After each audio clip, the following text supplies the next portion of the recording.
It all starts with the single most humiliating moment in the entire life of the war god known as Manager Kim.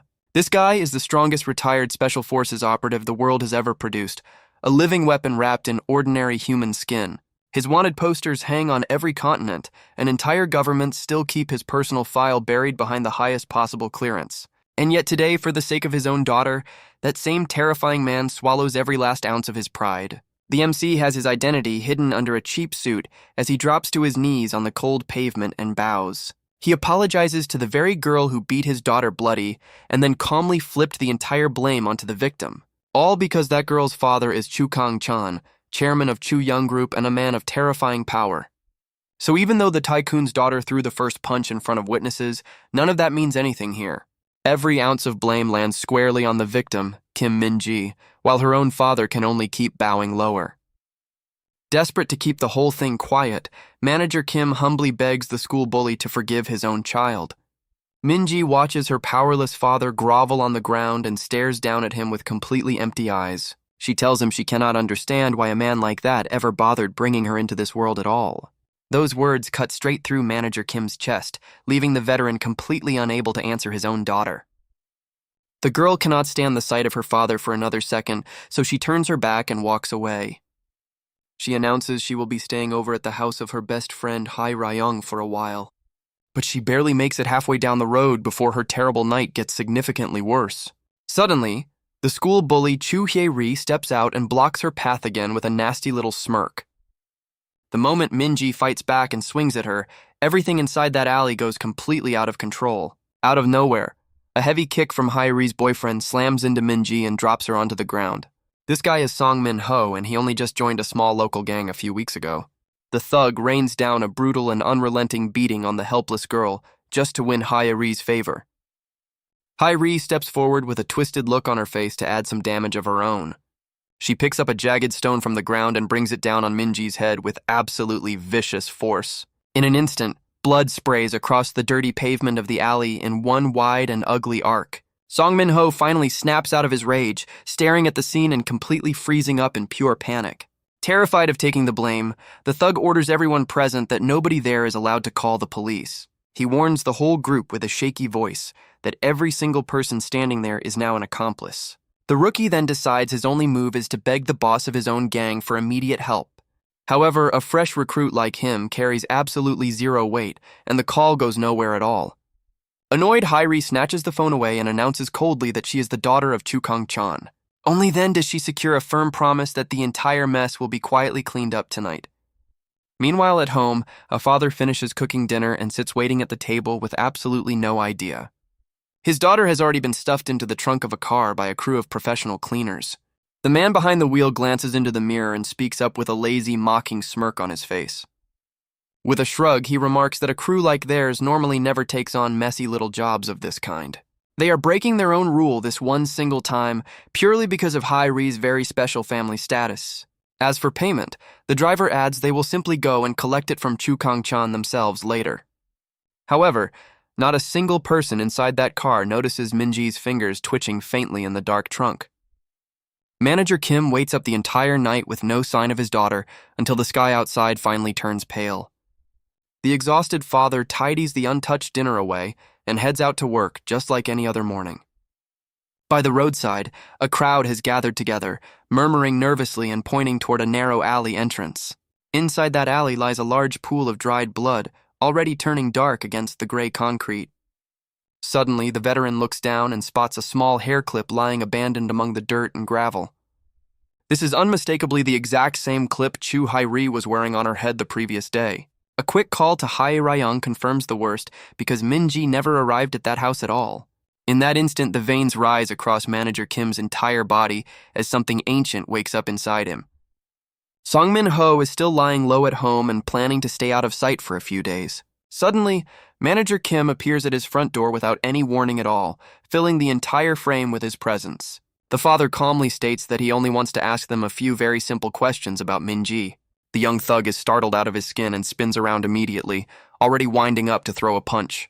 But seeing Hye-ri trembling violently behind him, the rookie suddenly loses every last bit of his nerve. He wants absolutely no further trouble, so he changes his tone and tells the middle-aged man to leave. However, Manager Kim needs only one answer, asking straight out whether this hair clip belongs to Chu Hai-ri. Song Min-ho is enraged at being ignored and suddenly explodes forward, grabbing the man with everything he has. But Manager Kim does not budge even a single centimeter and stands there as heavy as a slab of stone. The boy refuses to accept it and tears off his shirt to throw everything he has into one final attack. The veteran simply watches all of it happen, cold and completely unmoving, without ever lifting a single finger.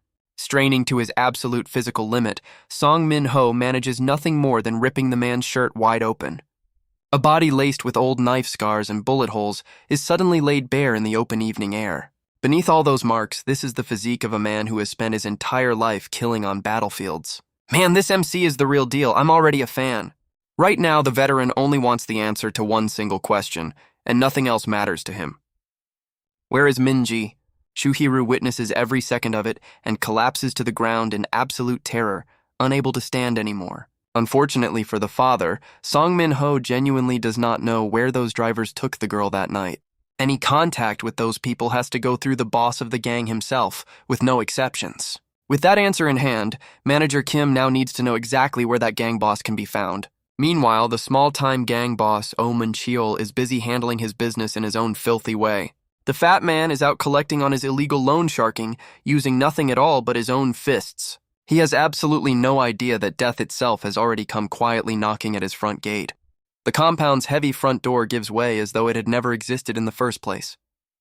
A passing thug shouts angrily that this is private property and demands to know who dares walk in. A single dull grunt follows in the dark hallway. And just like that, the thug's voice cuts out completely and the corridor falls silent once again. Suddenly, a heavy blow lands against the door of the room where Oh Mun-cheol is currently sitting. The fat boss waves a hand at the door, signaling his men to get ready for whatever comes through. The debtor's daughter cries out a desperate warning to whoever is standing on the other side of it. Because one of the thugs is already swinging a heavy iron bar straight at that doorway, but all he manages to hit is his own man, who drops instantly in a crumpled heap. Manager Kim drops the human shield he was using and dives straight into the room without hesitating for a second. In a single blink, the thug holding the iron bar is lying completely motionless on the floor. The veteran calmly draws a long coil of rope out from somewhere inside his heavy coat. Using the chandelier above them, he strings the screaming fat man upside down in the middle of the room. Then Manager Kim asks his question one more time in the exact same flat voice as before. Where is Minji? Oh Mun-cheol senses just how badly this is going for him and immediately tries to run for the door. Mid-flight, the fat man trips hard over a thin wire strung invisibly across the floor of the corridor. He is about to curse out whoever strung a stupid wire like that inside his own house. But looking up, he finds the entire passage sealed with wire, and then a loop closes around his throat. The gang boss finally breaks down after a completely merciless beating that leaves the whole room splattered. He screams in absolute terror that he genuinely knows nothing at all about where the girl was taken. The fat man only ever speaks to those people through an anonymous chat room, never once face to face. Without an invitation to that room, there is simply no way on earth to reach any of them. And the moment a conversation ends, the entire chat room gets deleted without leaving a single trace behind. Those men took the job only because they heard the name Chu Kang-chan was involved somewhere.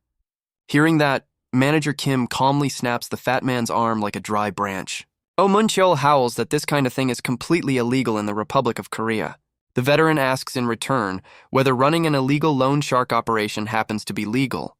Bursting into laughter, the fat boss brags that he is still legally a minor in this country. Even when he does something wrong, the law always goes incredibly easy on juvenile offenders like him. Manager Kim responds by tossing out the documents that had been disguising the inside of his briefcase.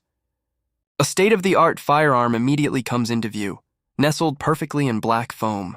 A child who loses their parents is called an orphan. A woman who loses her husband is called a widow. Only the parents who lose a child have no name at all in any language on earth. Because those miserable people have absolutely nothing left in this world that can still be taken from them. Manager Kim calmly remarks that juvenile offender really is a fine excuse indeed. Without a single word, he presses the muzzle of the weapon directly between Oh Mun-cheol's trembling legs. An ordinary middle-aged man, he states flatly, will be playing the lawless one here today. The fat boss takes one look at that gun and immediately bursts into loud, ugly tears. A single shot rings out through the entire compound. Oh Mun-cheol writhes across the floor, screaming in absolute agony and clutching desperately at himself. The only reason Manager Kim leaves the man breathing at all is one stubborn belief he refuses to drop. He is completely certain that his daughter Minji is somehow still alive out there tonight. Otherwise, every single person connected to this whole mess would already be lying cold on the ground. His fist will always arrive at the scene long before the law ever manages to show up. Whoever dares lay a hand on Minji, this father will never let a single one of them go. Suddenly, the phone lying beside Omun Cheol starts ringing again in the middle of the wrecked room. The men who took Minji away have reopened the anonymous chat room one more time. The veteran reads the short message confirming the victim is already gone, and something inside him quietly breaks. In that moment, the heavy briefcase slips straight out of Manager Kim's hand and thuds onto the floor. The old soldier quietly wipes the corner of his eye with the back of his wrist. On the other end, the bald man who sent that message suddenly receives an incoming call. His slicked-back partner immediately senses that something about this whole situation feels very wrong. Normally, Omun Cheol always gives them a heads-up first before ever making a call like this. So he tells the bald man not to answer it because that call is almost certainly from the police. He orders the chat room deleted and no calls from the gang answered for a good long while. Just to be safe, he adds that they should throw away the phone entirely as well. Back in the wrecked room, Manager Kim demands to know why the chat has suddenly gone completely dead. Omun Cheol scrambles to explain that the other side destroyed it and he can do nothing. Suddenly, a blade sinks deep into Manager Kim's body from somewhere behind him. The one holding that knife turns out to be the loan shark's own victim, the desperate debtor. Shaking badly, he explains he did it only in the hope that Omun Cheol would reduce his debt. The fat boss immediately starts urging the man to stab him a few more times for good measure, but Manager Kim had caught the blade between his arm and his ribs from the very start. Now, the veteran calmly announces, it is finally Omun Cheol's turn. Suddenly, police officers storm into the compound, shouting at everyone in the room to freeze immediately. Left with no other option at all, Manager Kim is forced to stop with his fist still raised. Every single person present gets hauled down to the local police station for processing that night. The gang members loudly accuse the middle-aged man of every violent thing he did tonight. But when the officers run his fingerprints through their personal records database, something very strange happens. For the very first time in their careers, they are staring at a file that is completely sealed. The fat man is emboldened by all the police standing around and throws himself at Manager Kim. He starts wildly beating the handcuffed veteran, screaming insults with every single clumsy swing he throws. Two officers step in and politely tell him to keep the noise down inside the station. They are special hires pulled straight from the National Asian Games judo squad. Right at that moment, Manager Kim's phone starts ringing loudly on top of the officer's desk. The handcuffed man is helped back onto his feet by those two judo specialists. A moment later, one of them reads out the name displayed on the screen of that phone. My daughter.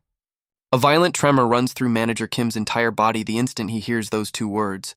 Suddenly, the officer holding him up notices something that makes absolutely no sense at all. The handcuffs came open at some unknown point, and nobody in the room ever saw it happen. The officer with the phone turns around and goes completely rigid at what he sees behind him. Every single person inside that police station has gone down without making one single sound. The two judo specialists are no exception, lying crumpled among the scattered chairs and desks. A second later, Manager Kim has the last officer pinned flat against the cold station floor. In mere seconds, the only thing left alive in that entire room is the ringing phone. The father answers immediately and asks the caller if this is Minji on the other line. But the phone never produces a single sound from the other end, only a long dead silence. Then, without any warning at all, the call cuts off completely. He calls back again and again, and absolutely nobody ever picks up on the other side, until all that answers him is a recording stating the number has been switched off. Manager Kim strides straight out through the front doors of the station without ever looking back. He has already made his decision, and there is nothing left in this world that can hold him back. The next day, the precinct chief screams at his entire station for being flattened by one single man. He rages that their reputation is completely finished forever if the public ever finds out about this. Suddenly, someone walks straight into the room and slaps the precinct chief clean across the face. The visitor is Kang Guk Cheol, director of the National Special Service and a man of real power. It takes exactly one word out of his mouth. And just like that, the chief managing this entire station is stripped of his post. The Special Service is standing inside this building tonight for one very specific reason. Because the fingerprints belonging to Codename 66 surfaced somewhere in this country last night. Right now, his men are already working to pin down the exact location of 66 and his daughter. The director had assumed that a man that careful would have ditched his phone immediately. But the map on the screen clearly shows the target is currently moving across the city. At this very moment, he is sitting inside a small neighborhood taekwondo gym. Manager Kim has come all the way to this place looking for one very old friend. Sung Han-soo, former national team member and taekwondo gold medalist, understands the situation at once. If a man like Manager Kim came to him directly, this is absolutely no ordinary matter. Right now, his daughter's fate is completely unknown, and every passing hour only makes it worse. The father is still waiting for her call to come through at any possible moment, which is exactly why he does not dare throw away his phone no matter what the risk turns out to be. Hearing that, Han-soo immediately understands that the special service is already closing in on his friend. Manager Kim lowers his head and feels deeply ashamed for dragging an old friend into all of this. The taekwondo master swallows hard and his face tightens as he weighs exactly what is being asked of him. Years ago, Manager Kim once saved the life of a boy named Sung Tae-hun. That is Han-soo's own son, and back then the child had come within a single breath of dying. So this time around, the master decides he will simply treat all of it as repaying that old debt. Han-soo understands perfectly well what it feels like to almost lose your own child, so the taekwondo master quietly lets all of his young students out of class early for the day. But Kang-guk-cheol has already grabbed one of those children right outside the front door of the gym. In a single heartbeat, Han-soo's front kick lands squarely on the chest of the special service director. Kang-guk-cheol recognizes the technique immediately and knows this is genuine competition-level taekwondo he is facing. But the master suddenly launches himself high into the air with almost no visible effort at all. One clean spinning kick flips the director of the special service completely over onto his own back in midair. On the way down, Han-soo casually catches the boy's falling box of rice cakes in one hand. He gently tells the frightened child that today would be a very good day to head straight home. Manager Kim calmly blocks the sneak punch that Kang-guk-cheol tries to throw at him from behind. The director is absolutely thrilled because he has finally cornered the man behind the codename 66. Han-soo fires off another kick without even bothering to glance at the man he is aiming at. One after another, more special service agents come pouring in through the narrow entrance of that gym. But not a single one of them lasts even one full round against a fighter of that caliber. One of the agents suddenly recognizes exactly who it is that they are all throwing themselves at tonight. He is, after all, an absolute legend of competitive taekwondo, whose name is known across the entire country. Once the whole room is finally clear, the master asks Manager Kim what he actually needs from him. Not long after that, a heavily modified truck comes roaring up out of an underground garage nearby. Even after all these years, the veteran still remembers exactly how every piece of this equipment works. All he has to do is tune the frequency into the local cell tower network and wait. Han-soo starts seriously suspecting that his old friend has finally lost his mind for good, because the two of them have stopped right in front of a high school packed with delinquents. Mabok High School. The gang lieutenant guarding the front gate frowns hard at the two odd figures walking toward him. He cannot work out who these two random middle-aged men in glasses are supposed to be. As it happens, today is the day the four gangs of Southern Gyeonggi hold their big meeting. The lieutenant barks at the pair that outsiders need to get lost immediately or face the consequences. However, Manager Kim ignores the boy entirely and keeps walking straight toward the source of the phone signal. Treated like nothing more than thin air, the lieutenant moves in to start something with the older man. A single shoulder toss slams him flat onto the concrete before he can even finish the thought. The father calmly holds out a photograph of his daughter for every student standing around him to see. He asks whether anybody here has seen this girl anywhere at all in the last 2 days. At this exact moment, the four big gangs of Southern Gyeonggi are planning their push into Seoul. But even with the entire school rushing him all at once from every possible direction at the same time, with one single punch, the veteran sends several of them flying backward through the air like rag dolls. The Asan gang's crew stands off to the side, quietly watching the entire show unfold from a distance. Han-soo politely asks the students around him whether anyone happens to know a girl named Kim Min-ji. A hand creeps toward him from behind, reaching very slowly for the collar of his white uniform. The master spins on the spot and drives a hard back kick straight into whoever owns that hand, because looking at these kids only ever makes him think about his own son back at home. Right now, Sung Tae-hun happens to be going through his own difficult rebellious years as well. A blade comes swinging in toward the taekwondo master from somewhere deep inside the shouting crowd. Han-soo kindly points out that holding a knife like that will only end up cutting your own hand. He gives the smallest little hop and somehow seems to take flight above the entire courtyard. The Asan gang's lieutenant charges in swinging a heavy axe with both of his hands raised high. This boy walks out of juvenile detention 3 days ago and is completely fearless because of it. But an axe counts as against the rules, and Han-soo does not recommend children play with those. Manager Kim has already fought his way to within arm's reach of the phone signal upstairs, blocking the faculty office. A wall of thugs sneers that walking through that door means certain death. He punches his way straight through every single one of them and steps calmly inside the office. The boy he dragged along as a guide whimpers in pain that this really is the right place. The Maybach lieutenant growls at him from across the room with one heavy fist already raised high. He asks whether this random old man is the one making all that noise outside the building. Trained in the juvenile detention boxing club, the young man's raw power is genuinely nothing to laugh at. But Manager Kim simply raises one hand and stops the incoming punch completely dead in the air. What follows is an absolute downpour of blows that gives the young boxer nowhere at all to hide. The veteran tells the lieutenant to stop wasting words and hurry up and lead him the right way. A moment later, the lieutenant's whole body is punched clean through into the boss's meeting room. Manager Kim follows in right behind him, with pure cold radiating off his shoulders in visible waves. In one single unhurried pass, his eyes sweep across that whole room full of seated gang leaders. They stop on the coalition's fixer, a boxer named Shin Seong-ho with a terrifying record behind him. And sitting right there in the middle of that man's hand is the phone belonging to Kim Min-ji. The other gang bosses move to act the very second they finally understand what is happening here. That phone? Where exactly did you get it? The fixer glances down at the photo on the screen with a lazy and completely unbothered expression. Then he smirks and says this is the girl from last night and what a good time it was. Man, these guys are the real monsters here, a bunch of absolute jerks. And then, only a second later, Shin Seong-ho suddenly goes completely blind where he stands, because his entire face has already swollen up far beyond any possible recognition. Han-soo physically holds his friend back, because any more of this and the fixer genuinely dies. Manager Kim asks that same question one more time, wanting to know if he has seen his daughter. Beaten completely into submission, the fixer sobs out the whole truth through a mouth of broken teeth. According to him, that phone was only something he picked up through an illegal trade on the side. Looking at a call log that held nothing at all except the single word dad on repeat. It turns out that Shin Seong-ho himself accidentally dialed Manager Kim's number that very day. Hearing all of that, the father goes completely still in the middle of that wrecked faculty office, because his daughter had clearly told him that Hae Ryung was her very best friend in the world. With a terrible feeling rising in his chest, Manager Kim opens up the chat with Hae Ryung.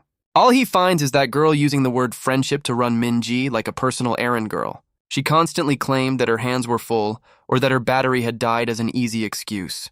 Then behind her back, she openly mocked the little heart charm hanging off Min-ji's phone. And through every bit of that, his daughter still genuinely thought of Hae Ryung as a real friend. Manager Kim deeply regrets never once managing to notice any of this even a little bit sooner. Before all this, he had even been quietly angry at his daughter for so often missing his calls. That flustered look on her face every single time she claimed she had not noticed the phone. The father does not even dare to imagine it. Exactly how miserable every single school day must have been for his only daughter all this time. Han-soo steps in and firmly tells his friend to pull himself back together again right now. They have to find Min-ji quickly, and after that he can apologize as much as he wants. But a father is not the kind of thing in this world that falls over so easily. Manager Kim realizes that this is absolutely not the moment for a father to hang his head. He presses the fixer one final time, demanding to know exactly where this phone was originally found. Not long after, a vagrant sits drinking alone by the road and scratching at his own bare feet. Suddenly, 2 middle-aged men in glasses are standing directly over him, blocking out the light. Manager Kim asks the man straight out where exactly he happened to steal this particular phone from. The fixer's underling apparently traded one single bottle of cheap soju for that phone the other day. And if the thing turns out to be stolen, then this vagrant is guilty of misappropriation. Seeing himself about to be hauled down to the station, he hurriedly says he only found it. That day, he watches some people quietly dumping something in a place they clearly should not have. And then the fixer's underling had spotted him carrying the expensive thing around some time afterward. Manager Kim finally understands that he has found exactly what he has been hunting for all day. In other words, these are the men who carried his daughter's body away into the dark that night. If the vagrant can only remember the license plate number written on the back of that vehicle, Then Manager Kim will dig every single one of them out within 5 very short minutes. From the vagrant, he learns not only the full description of the kidnapper's car from that night, but also that those men intend to take his daughter's body all the way to a crematorium. The father cannot bear to wait even one more second in this world after hearing something like that. 5 minutes. He will find them and tear every last one of them into 100 pieces. Meanwhile, at a quiet cargo harbor on the far other side of the entire city, Goldtooth is loudly complaining that his own men never bothered to wrap the body up properly. He is genuinely worried that the smell is going to end up ruining his beloved imported car. Once Min-ji is bagged and thrown into the warehouse, his real plan can finally begin. He has already sent men out to lie in wait on all 4 sides of the harbor. All that is left for him now is for Chairman Chu himself to come and take the bait. Years ago, Chu Kung-chan pulled out every single tooth in his mouth and he never forgot it. His daughter's crime has now handed Goldtooth the perfect opening he waited years to receive. Suddenly, a patrolling guard spots the 3 intruders moving quietly between the stacked steel containers. And just like that, this quiet harbor gains one more body lying cold on the ground. But not one of them notices that the girl named Min-ji is somehow still alive in there. Inside the mobile intelligence station, the 2 old friends are already deep into their work. Manager Kim has broken straight into the city traffic system and seized full access to everything. At this point, every single monitor inside that truck is showing live feeds from around the neighborhood. He enters the make of the car, the exact color, and the precise time window to search. Then the veteran feeds in the face of the same vagrant they had just finished questioning. Very quickly, the system spits out exactly the result that the 2 of them were hoping for. The moment the kidnapper steps out of the car, he freezes the frame and scans the man's face. The recognition algorithm returns a name: Kim Sang-man, 41 years old, 2 prior convictions. However, there is no vehicle registered under that name, so Manager Kim immediately suspects a rental. The man also climbed out of the back seat, which means there is a driver sitting up front. Han-soo suggests running the plate through vehicle lookup and simply tracing its position from there. The car is moving fast, so the data takes a moment while the father burns up inside. He wants it faster so he can find and tear those men apart inside his 5 minutes. At the exact instant the bar fills, a speeding car comes flying in and slams into their side. The screen shows the other vehicle sitting somewhere over in the general direction of Pyeongtaek. The distance from their current position works out to exactly 9.2 kilometers away. Manager Kim's heavy truck is flipped completely onto its roof in the middle of the road. Behind the wheel of that ramming car, the driver turns out to be Director Kang Guk-cheol himself. The father moves to charge straight out, but Han-soo holds him back and asks what he intends. Manager Kim states that wherever the 2 of them go, that man is simply going to follow them. So they may as well finish him off here and now before moving on anywhere else. Outside the wreck, Kang Guk-cheol has already settled into a proper full combat stance. He warns that if 66 does not come out, he will fire for real with full authorization. But when all the dust finally clears and settles across the whole length of the road, the man crawling out of that wreck is not Manager Kim at all. It is Sung Han-soo. Inside the truck, the master had urged his friend not to act rashly against a public official. In the end, the champion takes the job of buying time so his friend can go on ahead. Han-soo has taken barely 2 steps when the vehicle behind him explodes into an enormous fireball. Under the cover of that blaze, Manager Kim slips away from the scene completely clean. According to the coordinates he grabbed off the screen, that direction leads straight to the harbor. He draws one deep breath and dives headfirst into the freezing black river far below him. Hearing the splash somewhere behind him, Han-soo finally drops the entire act for good. The master begins walking toward Kang Guk-cheol, one slow and deliberate step at a time. The director shouts at him furiously to back away from him right this very second. He asks whether the man honestly thinks he would not shoot an ordinary civilian dead. Han-soo calmly answers that he is not an ordinary civilian in any sense of the word. Feeling genuinely threatened for the first time tonight, Kang Guk-cheol fires his weapon on the spot. With something very close to embarrassing ease, the national champion simply dodges the incoming round. A single sidekick sends the director flying a full 10 meters back down the road. Kang Guk-cheol scoffs from the ground that the very first round was only ever a blank. From here on out, they will be real ones, he adds, calling the master a cute little thing. Having emptied his entire magazine into the air, the director speaks again in a flat, cold voice. That kick of yours has slowed down a very great deal, Sung Han-soo. They say you once shattered a stone with a single kick. Is any of that actually true? By the time he finishes talking, the Taekwondo master is already floating directly above his head. Kang Guk-cheol scrambles and rolls desperately aside across the rough surface of the cold asphalt. Enraged beyond words, the director immediately prepares to fire on the master one more time. At the instant his finger tightens, the gun is kicked clean out of his shaking hand. "Scared you, did I, director?"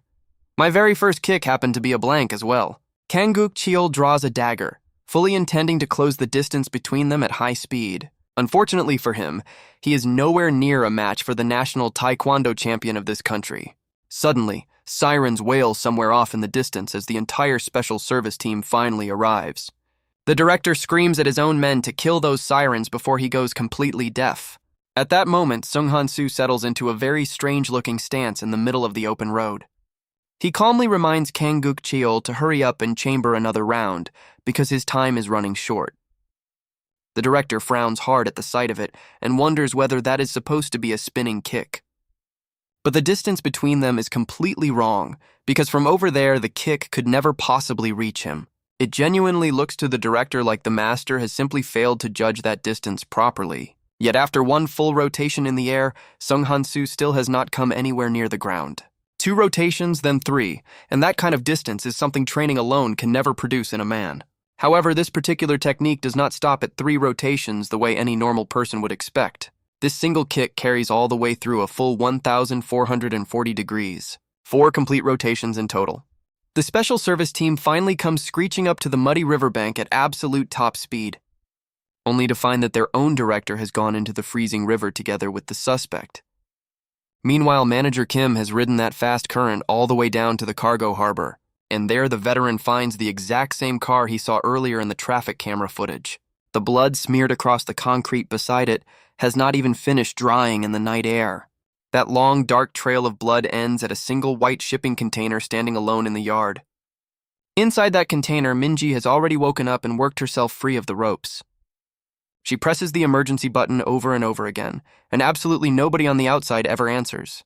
Pure survival instinct drives the girl to start pounding at the heavy steel door like a madwoman. The freezer around her has already dropped all the way down to 30 degrees below zero. She curls up in the far corner, whispering over and over that she is so cold, Dad. At that same moment, Manager Kim is standing directly in front of that white container door. He grips the frozen handle with both hands and wrenches it down with everything he has left. As the door swings open, a dark figure pours into the freezer like a single shaft of light. Minji's eyes brim over with tears as she wonders whether that shape could be her own father. She's about to call out when she realizes the man walking in is not him at all. Goldtooth is fuming outside, wondering why that wretched Chu Kang-chan refuses to pick up the phone. He curses that being a chairman apparently makes you special, even when your own daughter kills someone. But before he can finish cursing, the man notices that the security guard's body has completely vanished. A second later, the wounded guard bursts out of the dark and locks both arms around him. Pressed into the corner, Minji clamps a hand over her mouth and does not dare make a sound. From where she is hiding, the girl can see Goldtooth's phone lying face up on the floor. Sitting there on the bright screen is the name of Chairman Chu Kang-chan of Chu Young Group. She reaches out for it as quietly as she possibly can, but she's already far too late. Goldtooth only came back here to photograph the body and use that picture against Chu Kang-chan. But just as the man turns to leave the freezer, Chu Kang-chan finally calls him back. Learning exactly what his own daughter has done, the chairman agrees to meet him in person tonight. However, before any of that can happen, Goldtooth has a few conditions of his own to set. 1 hour, 2 billion won in cash at the meeting point. Come alone, no police, no assistance.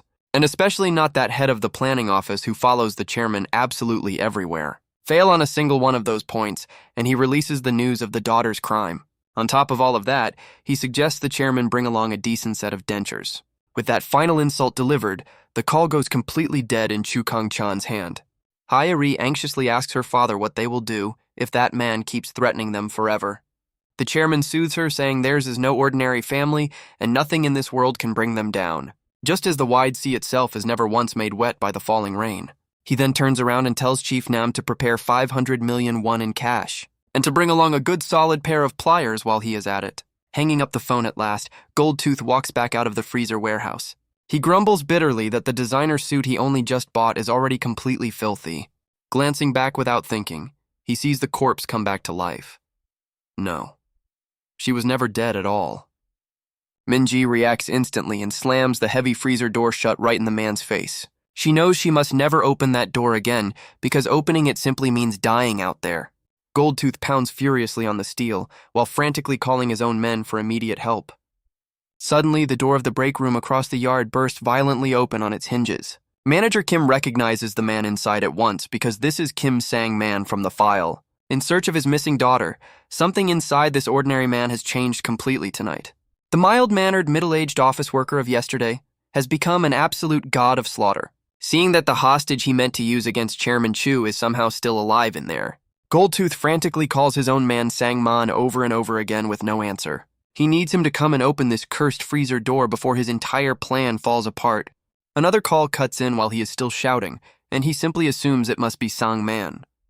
Answering it, he learns it is the men he sent to ambush Chairman Chu at the meeting point. Knowing that Kang Min is riding in the car with them, the boss finally relaxes just a little. He tells them to check the office for Sang-man first, because something over there feels very wrong. And Kang Min is to come straight over to the freezer warehouse without stopping anywhere. Kim Sang-man has never once in his entire life met a madman anywhere near this strong. Manager Kim has chased the man all the way up to the top of a harbor crane. He screams in terror that they were only ever told to move a body and nothing more. Realizing he has the wrong man entirely, Manager Kim roars at him to say who is behind it. Chairman Chu's daughter, of course. That is the only answer that comes back down. But the real question burning in Manager Kim's chest still has no answer at all tonight. Tell me exactly who killed her. Was it Chairman Chu of Chu Young Group? And why exactly was my daughter's phone sitting there in your filthy hands? Instead of answering any of that, Kim Sang-man throws himself off the top of the tower. On the way down, he manages to grab hold of the thick steel cable of the crane. He falls far too fast, and the friction is more than any human hand could possibly bear. In the end, he strikes the concrete below and becomes nothing more than a broken heap. Meanwhile, the men have reached the office, and the whole place looks like it was ransacked. They call the boss at once to report that Sang-man and Baek-gu are both missing. Hearing that even the reliable Baek-gu is gone, Goldtooth orders a full search of the harbor. By this point, Baek-gu is already gravely wounded and barely able to stand up straight. He crawls into his boss's beloved imported car, trying desperately to steady his own ragged breathing. Suddenly, a heavy fist slams into the car window right beside the wounded man's head. Manager Kim calmly tells him to get out of the vehicle before this gets any worse. Baek-gu figures that as long as he keeps the door shut, the man can do nothing to him. The veteran says nothing at all and quietly draws out a length of wire to work the lock. Baek-gu curses at him, asking whether he thinks an imported car is nothing but scrap metal. 3.5 seconds later, the locked door swings smoothly open beside him. He surrenders instantly and blurts out that the girl is being held inside the freezer warehouse. You mean the owner of that phone was thrown into a freezer while she was still breathing? Chairman Chu said he would send her to an island, so they froze the body first. At that exact instant, a crushing blow lands on the back of Manager Kim's skull. The men searching for Baek-gu have arrived, and they cannot work out why this one has not dropped. As the veteran slowly turns around to face them, a dense storm of fists comes down. Baek-gu uses all of that confusion to crawl out through the far door of the car. Not far off, a heavy cargo truck happens to be parked with its engine still running. What follows is a car theft lifted straight out of an old action film. In his mind, the man behind him could have 10 legs and still never catch up.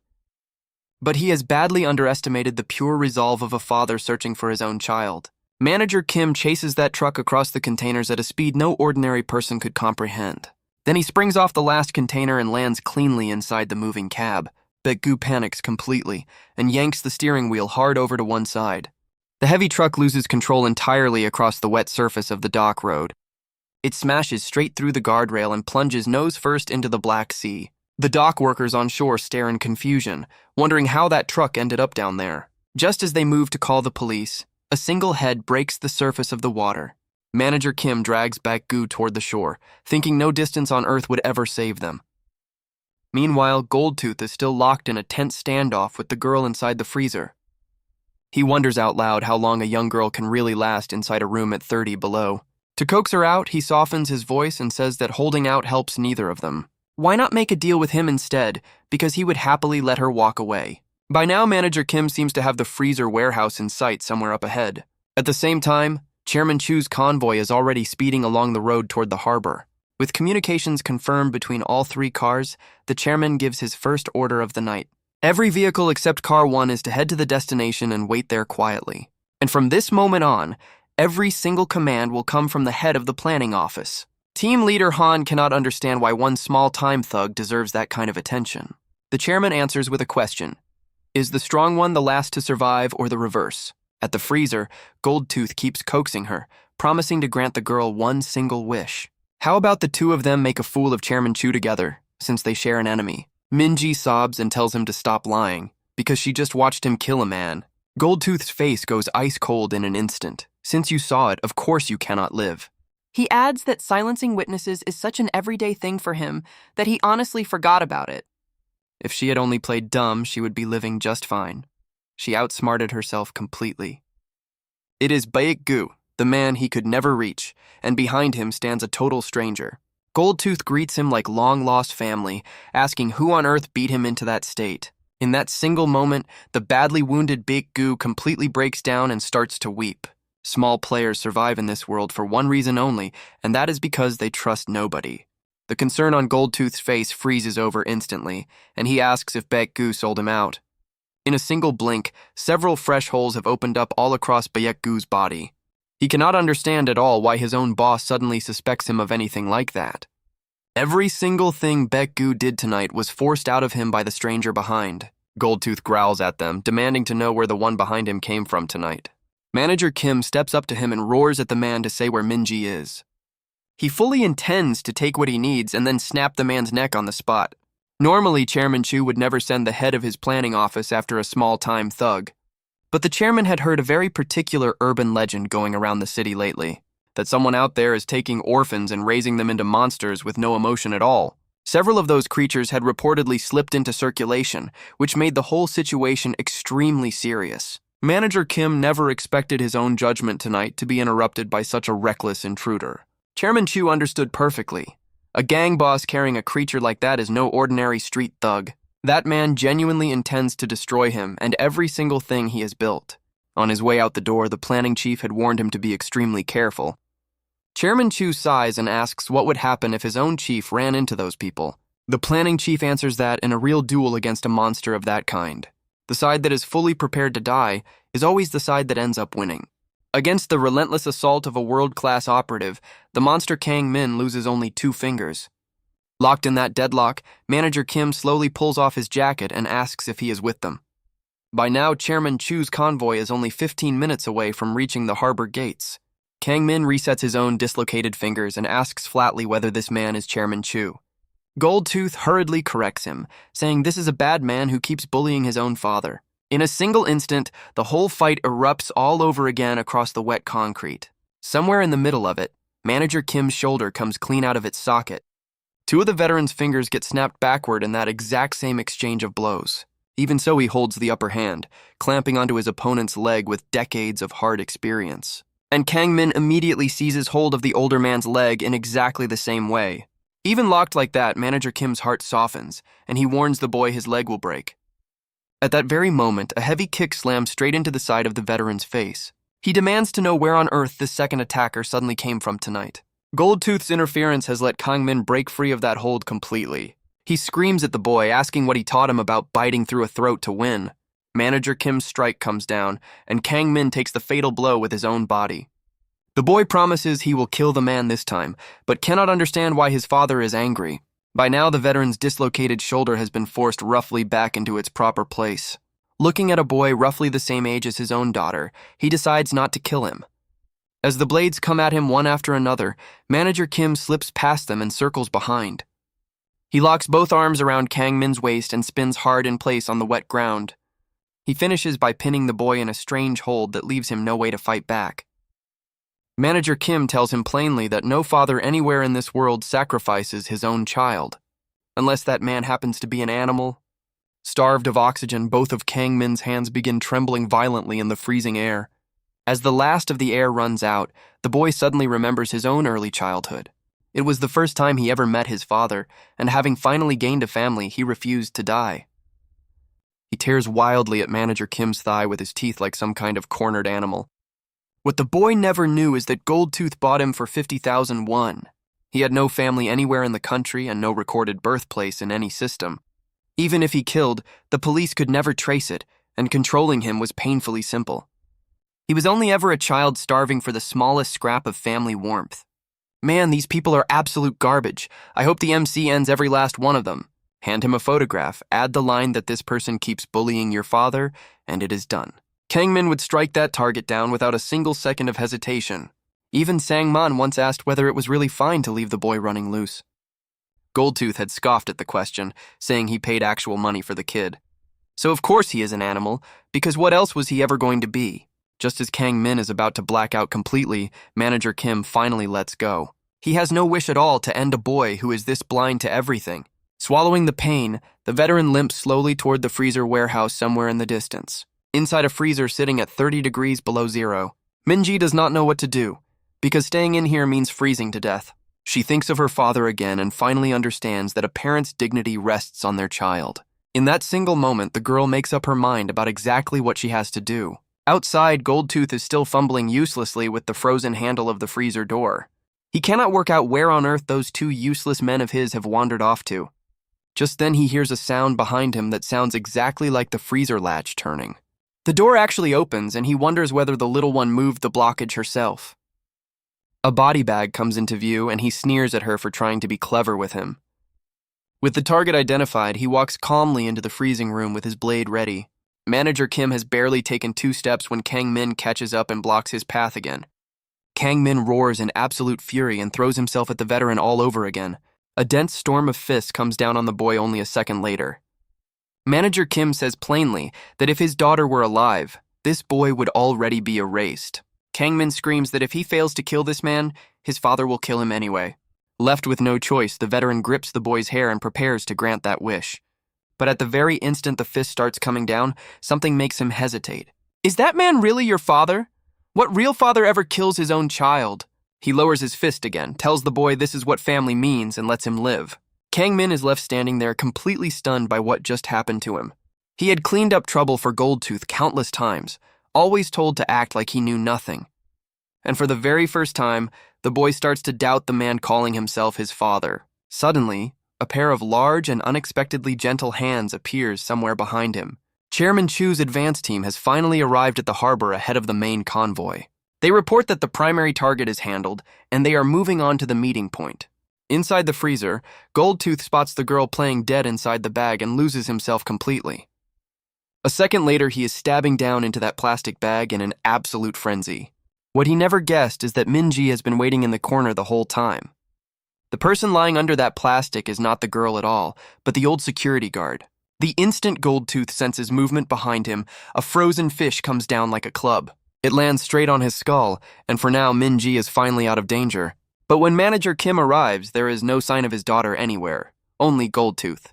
With his extraordinary eye, the veteran spots a single strand of a girl's hair on the floor. Goldtooth lies sprawled across the ground, shivering violently from the cold and the pain. Manager Kim hauls him up by the collar and demands to know where Minji is now. A hard slap explodes across Goldtooth's face and echoes around the freezing metal room. He expected it to bring the man around, but a second later Goldtooth passes out cold. One man was stabbed, and the other one was struck with a heavy blunt object. The other one took a blunt object to the skull, so the veteran wonders whether they turned on each other.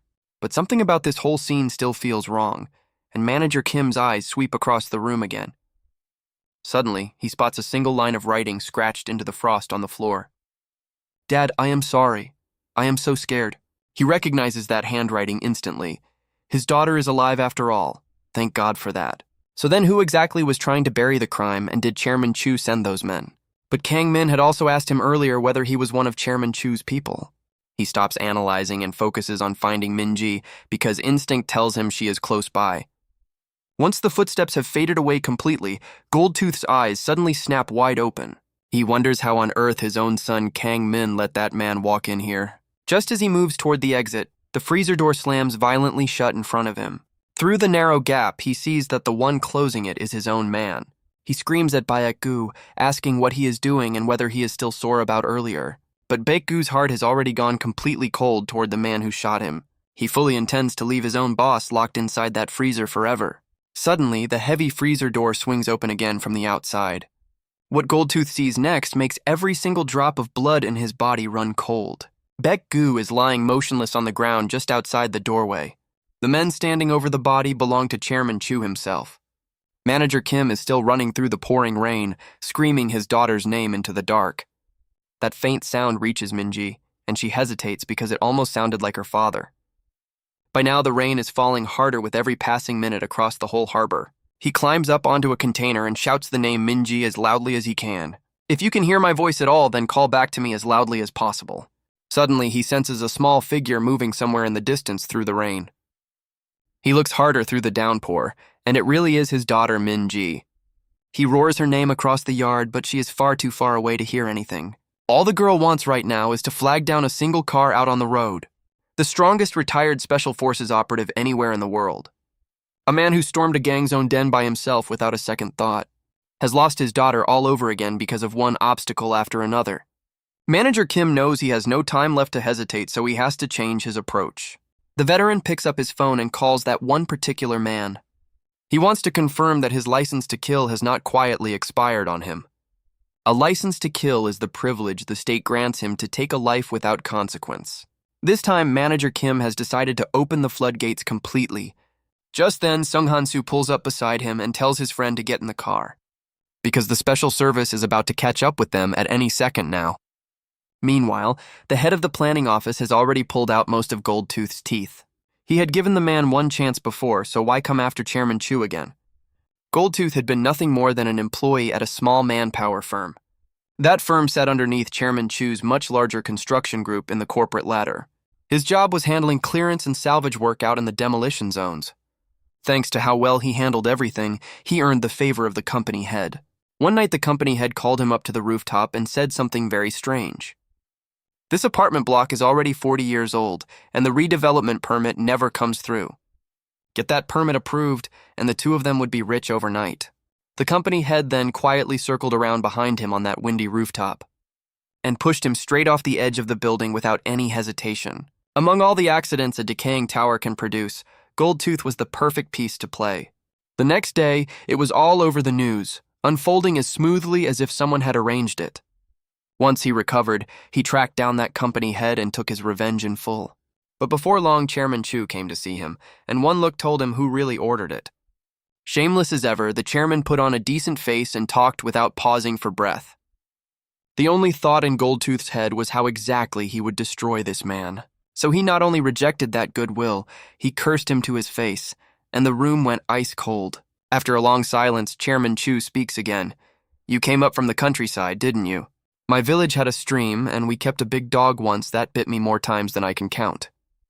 But do you happen to know how they tame a vicious dog out there in the country?" As he speaks, his men carry in a small covered pot and set it down on the floor. Out in the country, they make a vicious dog bite down on a freshly boiled potato, and then every single one of its teeth falls right out of its mouth. It never dares to be fierce again, and in pain beyond bearing, Goldtooth submitted completely. From that day, he lived like a dog and became the chairman's fang, which is why his gang are the stray dogs. He still had value to Chairman Chu, but Goldtooth had no wish to live in disgrace any longer. With the few teeth he has left, he bites clean through his own tongue and blood pours out. He smiles thinly and says that girl is still alive, so all of them are finished. Her father. Before he can finish the sentence, the planning chief's fist comes down on him. Chief Nam passes word up that the girl is alive and requests a wanted notice on her father. But the answer that comes back is that no notice can be issued on the man, reason unknown. His men also report that Chairman Chu is not answering, and Car 1's position looks wrong. Inside Car 1, the expression on Chairman Chu's face is very hard to read. He never expected that the girl would simply climb into the vehicle all by herself. He tells team leader Han to have her cleaned up and then brought to his own room. Meanwhile, the special service team finally locates their director down by the riverbank. Kanguk Cheol is injured but not in danger, and the missing item was recovered from an old man. Sung Han-soo had traded that item away for a motorcycle somewhere during his escape. The director takes it as a humiliation beyond anything he has ever known in his career. Inside a private villa somewhere out on the quiet outskirts of the city. Washed and dressed in clean clothes, Minji is brought into Chairman Chu's private room. He remarks that she must have been through a great deal, since she fell asleep the moment she got in. Pure survival instinct makes the girl start lying to the most powerful man in the region. She says she woke up and simply found herself inside a freezer with no memory of yesterday. He presses on, asking whether she saw a middle-aged man with a beard after waking up. Minji says she did, and when asked what he said, she shakes her head and claims she ran. That man may have said something to her, but she was far too busy running to hear it. He describes his own daughter as a kind girl and hopes Minji will not hate her too much. Those words make Minji think of her own father, who never once seemed to care about her. Chairman Chu says a parent forgives any crime and protects the family with their life, because that is what a father is. My daughter wants you dead, he says calmly. So tell me, what exactly should I do here? Minji freezes in terror as the chairman smiles thinly and says he knew she was faking. She faked forgetting, which means she knows more than he thought, so he cannot keep her alive. He calmly orders Team Leader Han to take the girl away and dispose of her quietly. And he adds that since she is Hyri's friend, they should not make it too painful. Just then, the doorbell of the private villa suddenly rings through the whole house. Chairman Chu wonders how any stranger could possibly find this particular secret location. The special service traced the location of 66's daughter here using the harbor cameras. 1301. 66 enters Pyeongtaek Harbor through the main gate. 1311. The figure of 66's only daughter appears on camera. 1314. He climbs onto an imported car out on the national highway. At the same time, 66 and Sung Han-soo were both chasing that exact car. They concluded he was searching for his daughter, so they would take the girl and force him to yield.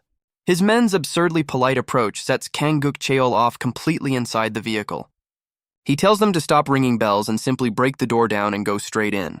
The enormous noise of that blast alerts every single bodyguard on the entire property.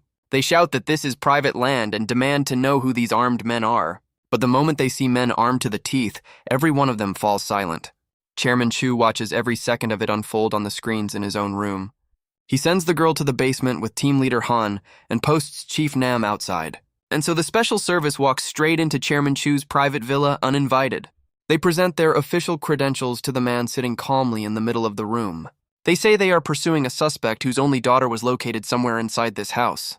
Chairman Chu does not mind at all that they came swaggering into his home like that, but he dislikes people smoking indoors and thinks they could at least observe some basic manners. You say you are with the special service. What is your rank? I know your deputy director well. Director Kang scoffs, amazed that the man can stay this calm with the special service in his house. Guk Cheol answers helplessly that they will simply sit and wait for the rabbit to run into the tree. He mentions the hexagram, the elite of every field in the agency, and says they are already coming. A hexagram member wonders aloud why a big fish like 66 would come out this far. But just short of the villa gates, an enormous man steps out and blocks their path. One of them jokes about who this guy is and how he clearly works out quite often. The words have barely left his mouth when a dense storm of fists comes down on him. Beyond this point is private land, and the owner said nobody at all gets in. Inside, Kang-guk Cheol tells Chairman Chu the search warrant will arrive shortly. The chairman is genuinely surprised that they barged in without a warrant at all. Guk Cheol says that is simply his nature, and just then the door behind him opens. Seeing the leader of the hexagram walk in, the director's voice rises with fresh confidence. But the leader of the hexagram is being carried in, beaten completely unconscious, and the other 5 members are apparently lying out across the villa's front lawn. Kang-guk Cheol loses his composure entirely, unable to grasp how one man did all that. At that same moment, Manager Kim and Sung Han-soo arrive somewhere outside the property. Seeing the special service vehicles, Han-soo reasons they will work through Min-ji this time, which also confirms she is inside, so he asks his friend how they will get her out. They will simply do it the usual way, and Manager Kim is already fully prepared, ready to storm that villa and take his own daughter back by force. Suddenly, Han-soo notices something wrong and tells his friend to hold on for a second. The hexagram members were knocked out a moment ago, so how are they standing over there? Inside, Chairman Chu stays completely at ease and coldly invites the director to use whatever he has left. That smug expression is finally more than Kang-guk Cheol is able to take. He shouts that they are the special service and asks if the man will answer for those words. Just then, the bad news starts arriving in waves because the warrant application has been canceled. And the deputy director of the agency calls him personally on his own phone. Deputy Director Ma Ji-ho growls at him to come back because the two of them need to talk.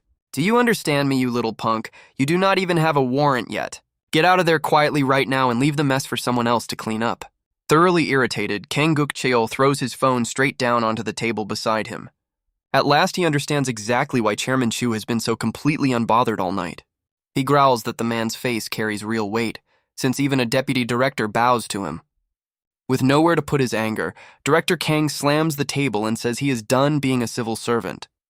On his way out, he leaves a threat that sooner or later he will end that swagger. Kang Guk-cheol leaves empty-handed, dragging his unconscious hexagram team out behind him. Even sitting inside the car, the director has still not managed to relax at all. Only after hearing the hexagram members are loaded into the 2 rear vehicles does he breathe out. The director then orders his driver to reverse very slowly and never look back at the house. And then, all at once, everything changes out in front of the villa gates. Kang Guk-cheol sees one of Chairman Chu's men rushing over and knows they have been found out. He immediately screams at his driver to floor it and get them out of there. By the time the man arrives, Team Leader Han has already been knocked out cold. It seems to have been one of the hexagram, and he has taken the girl with him. Chief Nam of the planning office finds the whole thing genuinely puzzling. But thinking back on how frail they all looked, they never carried themselves like real operatives. Kang Guk-cheol said they were masters of their fields. He never once said they could fight. He had anticipated how the chairman would handle the special service, only slightly harder than expected. The hexagram are far better at covert reconnaissance than they will ever be at hand-to-hand combat. They had already determined that the girl was being held down in the villa basement, so one of them let himself be knocked out, slipped inside, and freed the hostage. Minji gathers up her courage and quietly thanks the man who just rescued her. A second later, a hand closes tightly around her throat from behind. And it stays there until the girl goes completely limp in his arms. Besides covert reconnaissance, silencing a hostage is sometimes a required skill for an operative. Sometimes completing the mission cleanly matters far more than any straight confrontation ever will. You have to move quietly behind everything to have any real chance of winning. Just to be safe, Guk-cheol picks up the radio inside the lead car of the convoy. Running an operation in rain like this. Good work out there tonight, everyone. We have the subject out and secured in one of the vehicles. Chu Young Group seems to be involved, so from now on, take no outside calls at all. They are almost at headquarters where the rest of the operation will be carried out. A team member asks what kind of man 66 really is, since that was all long ago. The captain answers that they once reached an agreement with the North across the border. It was the first unofficial talk since the armistice, and the North extended the invitation. Everyone knows perfectly well just how high the pride of the North really runs. The North had one condition: hand over 66, who alone assassinated 49 senior officials. So all they could ever do was post their own wanted notices on the man. But that particular demand was refused outright by the Southern side at the table. The Southern side told them the operative was already dead and only his ashes remained. They did not believe it, of course, since to them Southerners lie just as well. In the end, the North asked them to pass along a message telling him to stay hidden. The one-eyed man asks why they did not simply demand a wanted fugitive be handed over. The captain answers that they had, since he twice attempted to kill their supreme commander. Another agent asks whether there was only one attempt, back when he was still serving. What nobody expected was that the second attempt was the price of his discharge, all for his daughter. He took his own commanding officer hostage and said he would accept any terms to get out. The officer shouted back that he did not even know whether the child was his. But the instant a real shot went off, the man agreed. You all know he is insane. They agreed to release him with one condition: kill that man one more time. The one-eyed agent cannot believe it and is sure there is more beneath the story. Suddenly, a fine wire slips quietly around the one-eyed man's throat from behind. Manager Kim has finally made his move inside the moving convoy. In a single pass, all 4 men, including the driver, are subdued in an instant. By now, the veteran has complete control of that entire vehicle and everyone inside it.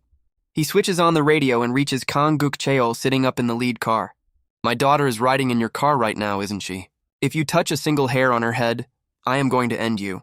Guk-cheol, who bows to nobody, scoffs and says that times really have changed. A little spy talking down to the director of the special service.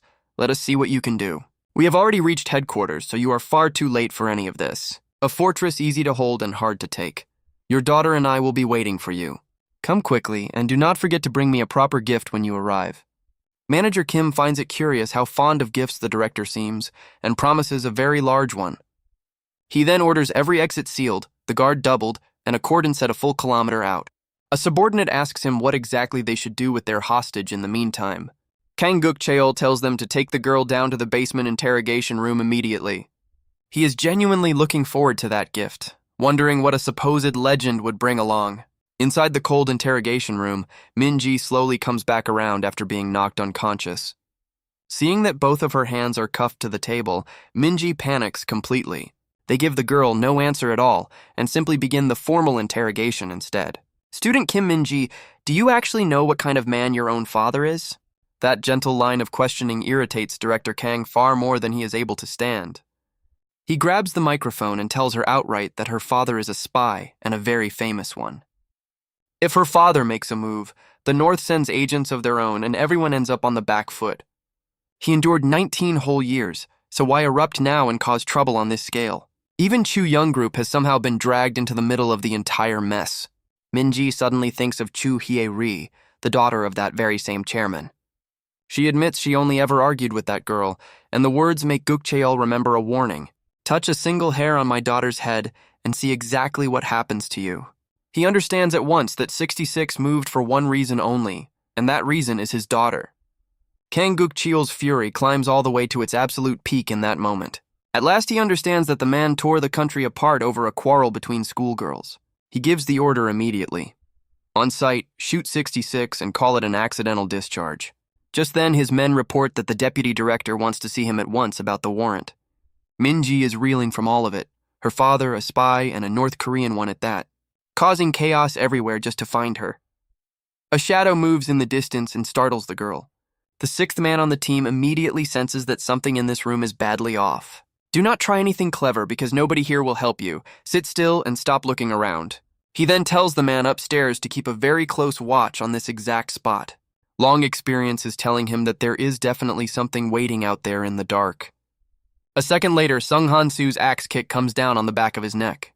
Hearing the heavy door open behind her, Min-ji spins around fast in her chair. That tall figure standing in the doorway looks strangely familiar to the exhausted girl.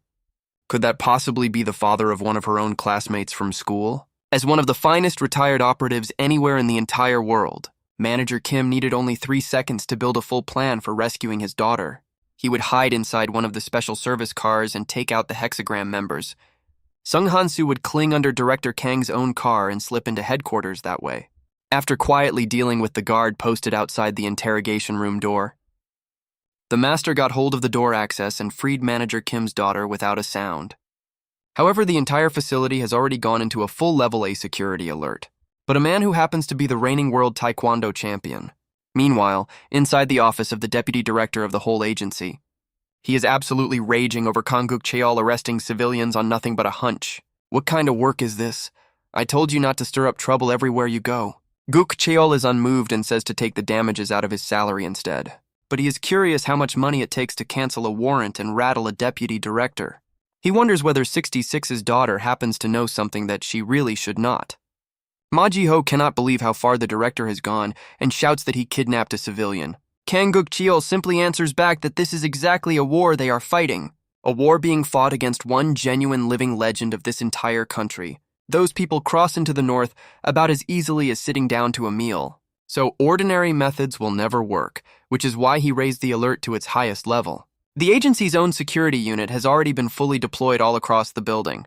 And on top of all of that, to make absolutely certain that nobody escapes tonight, the Mount Baekdu northbound unit has been sent into the building as well. Meanwhile, Han-soo is still evading capture, knowing they do not dare fire freely in here, but he has to protect Min-ji and fight off trained soldiers at the exact same time. A special forces man taunts him, asking where 66's senior thinks he is going. Every one of them had heard he was supposed to be some kind of living legend. He reports straight to Kang Guk Cheol that intruders have been located inside the base. A middle-aged man in a taekwondo uniform and a schoolgirl in the third basement parking level. You heard that, Deputy Director. These men walked right in and think nothing of the special service. By now, Sung Han-soo is completely surrounded by agency troops on every single side. One word from Director Kang and the two of them would be riddled with holes instantly. Guk Cheol asks how he got in, mocking him for thinking real life works like a film. But since firing freely is not allowed in here, the director decides to have him carved apart. As for the girl, he intends to keep her alive for the time being at least. One of the subordinates standing beside him quietly voices a genuine concern about the plan. He is fighting and shielding the hostage at once, so they may have to injure the girl. Guk Cheol waves him off, saying a hostage missing one finger is still perfectly good as a hostage. At that critical instant, a wire almost too fine to see drops down from the ceiling. A second later, that wire clamps tight around the throat of the deputy director himself. His panicked cry for help instantly freezes every single person in that entire room. There is something ordinary people find hard to imagine. Before death, time can slow to a crawl. And what appears first is never an object or the situation, it is the face of family. The Special Forces troops have already taken up their firing positions all around the room, but the deputy shouts them all down, calling any independent action outright disobedience of orders. Manager Kim leans close and tells him to order every weapon dropped before he counts to 3. One by one, the agents around the room begin lowering their weapons to the floor. Guk Cheol screams at them, asking how any soldier could ever let go of his weapon. Seeing the director still refusing, the deputy shouts at him to put his down as well. King Guk Cheol grinds his teeth together hard enough to be heard across the room. He shouts at 66, asking how long he thinks this hostage act is going to last. Because before coming here tonight, the 3 of them had already worked out their plan. With only himself and Han-soo, escape would be simple, but with Minji they cannot climb a wall. So they needed one more man, and Manager Kim had already made contact with him. The war hero others can only look up to. Park Jin-cheol, codename Charge Ahead, and right now the war hero is measuring the exact thickness of the parking garage wall. Just as Guk Cheol is still busy urging Manager Kim to surrender quietly, the thick concrete wall to the side suddenly blows wide open in a cloud of dust. Minji recognizes that ever-smiling man immediately from somewhere deep in her childhood. It is the father of her classmate Da Bin, standing there armed to the teeth. Han-soo brings Minji across the wrecked floor to link up with Park Jin-cheol. Badly hurt but refusing to give in, Guk Cheol urges his men to grab weapons and pursue. Park Jin-cheol pulls the pin on a grenade and casually tosses it to Manager Kim. He catches it cleanly and throws the thing straight into the stacked pile of weapons. The entire weapons cache goes up in one enormous blast across the whole garage floor. Still holding the deputy director, Manager Kim moves step by step toward his own daughter. The deputy cries out in panic that if they do not want him dead, they should stay put. In war, when the commander falls, every single one of you is finished as well. Once they link up, Manager Kim asks whether Park Jin-cheol has the getaway car ready. But Park Jin-cheol says he prepared nothing, because they told him it was urgent. The 2 of them simply stare at him. Then how exactly did you get here? On foot, obviously. The whole standoff is finally far more than Kang Guk Cheol is able to bear, so the director shoots his own deputy dead right there on the spot in front of everyone. 1 round is still left in the gun, saved as a greeting gift for Manager Kim. He immediately issues the order to capture every one of them all over again. What meets the charging soldiers is a barrage of fists from 3 middle-aged men. In that single moment, something enormous surges up inside Minji's chest. A feeling of absolute safety she has never once known in her life fills her completely. A thought suddenly occurs to Manager Kim in the middle of all of that chaos. They should simply take these men's own vehicle instead, because that would be far safer. The Mount Baekdu man smirks and asks whether he should take that remark seriously. Senior. A second later, Manager Kim is standing directly in front of the man's startled face. A dense storm of fists comes down on him all at once from every angle. Man, these 3 old guys in glasses are absolutely unreal. I love this. Manager Kim actually sounds a little disappointed by how the whole exchange went. Park Jin-cheol greets Minji warmly in the middle of the wrecked parking garage. You have grown up quite a lot since the last time that he saw you. He even asks the girl how all of her schoolwork has been going lately.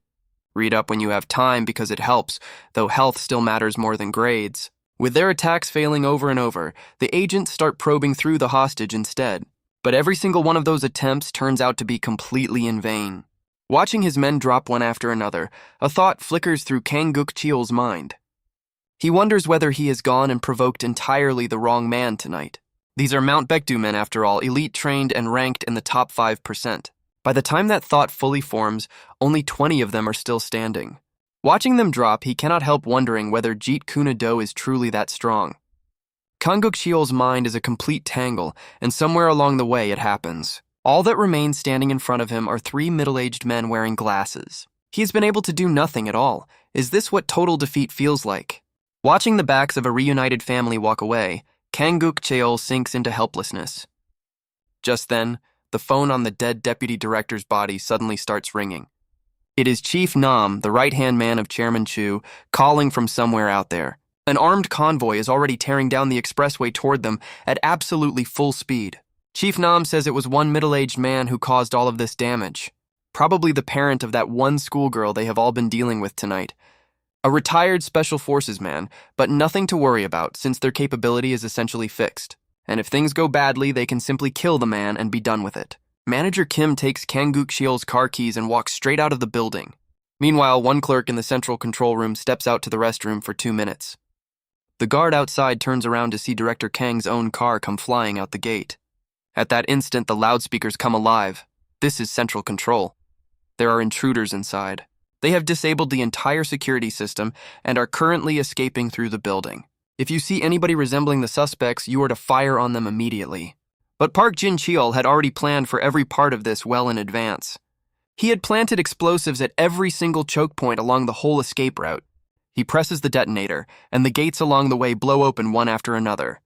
Through a hail of gunfire, the trio finally breaks clean out of Special Service headquarters. Safe at last, the first thing Manager Kim does is hold his daughter as tight as he can. Park Jin-cheol cannot bring himself to interrupt the reunion between the father and daughter.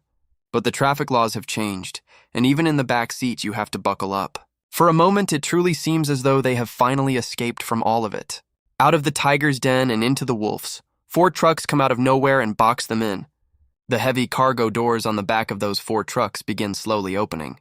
Chairman Chu's right-hand man has been waiting out here for quite a long while. At a single quiet signal from Chief Nam, the trap around them begins closing. The off-road vehicle is rammed again and again, forced inch by inch into the container. Behind the wheel, Park Jin-cheol cannot help bursting out laughing at the whole thing. Did the two of you see the shape his mouth made when he gave that order? It seems they have some kind of plan, so let us all sit back and watch the performance. Park Jin-cheol of Otter Squad 1 fought 3 West Asian civil wars and 20 Somalia deployments, with a record of 189 kills and not one single death. By now, their off-road vehicle has been forced completely inside the waiting cargo container. Manager Kim shields his daughter with his own body while quickly reading the whole situation. He runs through every possible outcome in a matter of a few short seconds. They took the whole vehicle and sealed the space, which means gas is coming next. It happens exactly as he predicted it would. The moment those heavy doors swing closed, the ceiling above them begins flooding the whole sealed space with thick sleeping gas. He tells his daughter she will pass out soon, and that Dad will protect her no matter what. Chief Nam knew these men were not easy, so this time he deliberately raised the concentration. 5 minutes later, confirming there is no movement inside at all, he finally approaches. Chief Nam says coldly to confirm the girl's identity and then bring her down here. A database match confirms that she is exactly the person they have been looking for. Chief Nam gives the order to begin, since the police will need someone to smooth things over. Once the injections are done, the cleanup team moves in and everybody changes their clothes. The moment there is a positive reaction, she goes straight over to the transport group. As for the press and the media, Chief Nam will personally handle all of that himself. But suddenly the man handling the injections goes completely silent inside that container, and every single one of their gas masks has somehow gone missing as well. Manager Kim was never put under by that gas at any single point at all. And with that, the veteran drives the vehicle straight out through the heavy cargo doors. The other 3 trucks move to box him in again, but it is already far too late. This is nowhere near the level of any ordinary man walking the street. And his movements are clearly those of a man used to commanding other people. Park Jin-cheol and Sung Han-soo appear behind Chief Nam without any warning at all. The giant otter of the Amazon swims superbly and can bring down creatures larger than itself. AKL is a multinational company that exists purely for the sake of raw profit. Its business ranges all the way from kidnapping to full-scale organized terrorism. Pay enough money, and there is nothing at all they will not do for you. This mercenary company operates a very peculiar system they call honorable discharge. To be discharged, you must first kill every single one of your former squad mates. But David, the man who longed to leave that place, never knew any of this. The other members hated that rule as well, even in an organization built purely on money, with one single exception among every man who ever tried it. In the end, that one man became AKL's only honorably discharged veteran. He did all of that for one single reason. He simply wanted to go back and see Korea again. He is Chief Nam of the planning team at Chuyung Group's very first branch office. As an old soldier, Park Jin-cheol can never see a badly raised youth without making him stand at attention. A second later, Chief Nam punches the war hero a full 10 meters through the air. His specialty happens to be CQC close quarters combat at its absolute highest level. What matters most right now is finishing these two quickly and completing the chairman's order. Park Jin-cheol lies flat on the ground, completely motionless and not breathing very well. Hansu inhaled far too much gas and is badly weakened. No match for this veteran at all. Chief Nam says he is very sorry because his friend took a strike to the philtrum and is dead. Chuyung Group extends its deepest condolences to everyone for this unfortunate little incident. Making an instant decision is the thing most valued in the world of true professionals. In an industry always sitting at the edge of death, fast judgment is the one condition that matters, which tells you that anyone who comes out of AKL is operating at the absolute top level. Chief Nam says dismissively that they may as well simply call the whole thing a traffic accident. At that moment, Manager Kim is closing in fast behind the wheel of the off-road vehicle. Hansu urges him to leave, unwilling to watch his friend drag his daughter through more danger. Chief Nam senses someone moving behind him and strikes out immediately without even turning around. But his fist is caught cleanly and completely by the hand of Park Jin-cheol. "Stand up straight, you little punk." Chief Nam cannot believe the man caught it with his eyes shut. Park Jin-cheol stopped resisting the gas and found it a rather interesting substance overall. But in the end, even he had slipped into unconsciousness for a short while. Sleep and wakefulness are two human states, and his mind has been fighting between them. Chief Nam's fists keep raining down, and every single one of them gets caught in midair. He flicks the fallen dagger up off the ground and drives it straight at the man's chest. A second later, a heavy fist lands square in the very middle of his face. Park Jin-cheol is fully awake at last and growls, asking who dares touch Dobbin's face. Chief Nam never expected that kind of raw power. It felt like being run over by a truck, so he decides that this particular case will be rewritten as a simple fatal fall instead. Park Jin-cheol senses something in this man that closely resembles himself, only far greener. He beckons him forward, promising to treat him as a real opponent and show him a true man. Meanwhile, inside a speeding Maybach, team leader Han finally reports into the chairman.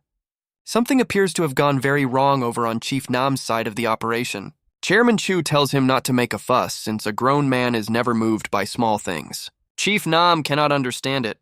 His opponent uses the same CQC, so why can he not land a hand?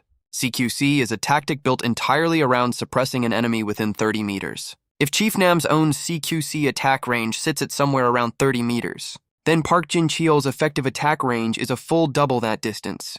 He wonders what this monster has lived through, and whether he fought in every war there was. Park Jin-cheol says coldly that he will destroy him here, because he cannot stand a man who tears apart his friend's happiness.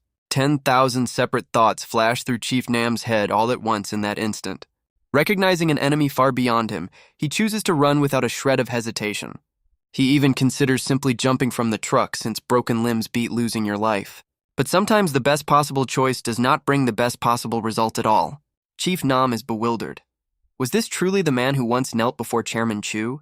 And if so, what on earth did he do that forced him to live under a false name? Caught in that grip, Chief Nam begins to taste a kind of pain he has never known. The sheer force of it leaves the outline of his body pressed into the container wall. Without anyone noticing, the truck has already reached its destination and the driver steps out. He complains about the noise and the extra fee, and both drivers are knocked out instantly. Not far away, Chairman Chu sits with a fishing line in the water as if waiting for a guest. Manager Kim pulls up at the water's edge in the battered off-road vehicle. He asks his two old friends to look after Min-ji while he handles the rest. The veteran goes alone to meet the most powerful tycoon anywhere in the entire region, for no reason at all except to win justice for what happened to his own daughter. A subordinate reports that the man is walking this way, with no sign of Chief Nam anywhere. Chairman Chu simply says that in that case, someone should go out and receive him properly. And so Chief SEO walks out across the gravel to meet Manager Kim head-on. Chief SEO takes a full combat stance and introduces himself as an officer of Chu Young Group. The words have barely left his mouth before a barrage of fists comes down on him. The veteran only wants to speak with the man who harmed his daughter, nothing else. Two more men rush in, and what meets them are those same truck-heavy fists. With every obstacle cleared away, Manager Kim finally stands before Chairman Chu himself. Chu Hye-ri's father. You must have a great deal that you want to say to me. Burying a crime, adding kidnapping, and tangling with gangsters on top of it. Your methods are filthy. As a father with a daughter of your own, do you honestly feel no shame at all? That single phrase, a father with a daughter, refuses to leave Chairman Chu's head. The chairman suddenly sees that the man before him is exactly like himself, holding the same values. He asks whether the veteran trained formally, having heard he came out of special forces. Manager Kim asks in return whether the chairman still fails to understand his own situation. The one who fails to understand is you. You look eager to swing. Do you mean to hit me? Go ahead and try it. But surely you are not stupid enough to actually do that. If you stand before me as a father settling his daughter's trouble, then act like one. If you say nothing, I will take that as agreement. Then Chairman Chu brings up their first meeting. Manager Kim had knelt for his daughter's sake, and Hai-Ri's mother refused to accept the apology. It was Chairman Chu who magnanimously forgave him, saying, "Children clash sometimes, and it is normal." That pious little performance existed only to be filmed and released whenever the company needed it. The moment the recording stopped, he showed the opposite face and called incompetence itself a crime. Chairman Chu freely admits that he recorded that video for exactly that purpose. But he says he should not have spoken those words in front of the man's daughter. And he is sorry. Having said all of that, Chairman Chu finally comes around to his real point tonight. Come and work under me. 100 million won every single month, starting immediately. Manager Kim thinks of his late wife lying in a hospital bed in that exact moment. Before she died, she entrusted Min-ji to him and asked him to give up everything. Whatever happens, please do it. Whatever role you must play, please play it. Fight to the end. No matter the circumstances, please win. He realizes the chairman is not wrong. Parents in this age truly have a hard time surviving. But being a decent father is harder than being a household head, so let two failed fathers settle it as men. You get to set all of the rules yourself. Chairman Chu sheds his coat at that and reveals a genuinely powerful frame underneath it. As he speaks, a heavy fist lands square on the middle of Manager Kim's face. What he despises most is the self-righteous, silver-tongued sort who secretly fear money and power. If you want to settle it the way men do, then go ahead and try hitting me once. And when you do, not only you but your daughter as well will suffer for it. I swear it on the name of Chu Kang-chan, representative of Chu Young Group. A heavy fist lands square on the chairman's face only a single second later. You asked which Special Forces unit I came from. Mount Baekdu Operations Unit First Class. Codename 66. If you will not set the rules yourself, then I am going to set them instead. A bodyguard receives word that Chief Nam is unconscious, and the chairman is out there too. The captain immediately gathers every man he can find and races toward the coordinates. The veteran finds it strange because he used no real force and the chairman is this fragile. Chairman Chu feels something entirely new in that instant, so this is what humiliation actually is. He throws absolutely everything he has into one single blow to Manager Kim's face. He says his level may not match, but he is also the guardian of the student Chu Hye-ri. Manager Kim shouts that this is no apology, and burying her crime is why tonight happened. Now it is your turn to hit me. He knows exactly how to handle men like this. Manager Kim is grinding the chairman's pride into the dirt, telling him to hurry up and swing. The chairman pulls out his phone and shouts, asking if he knows what this device is worth.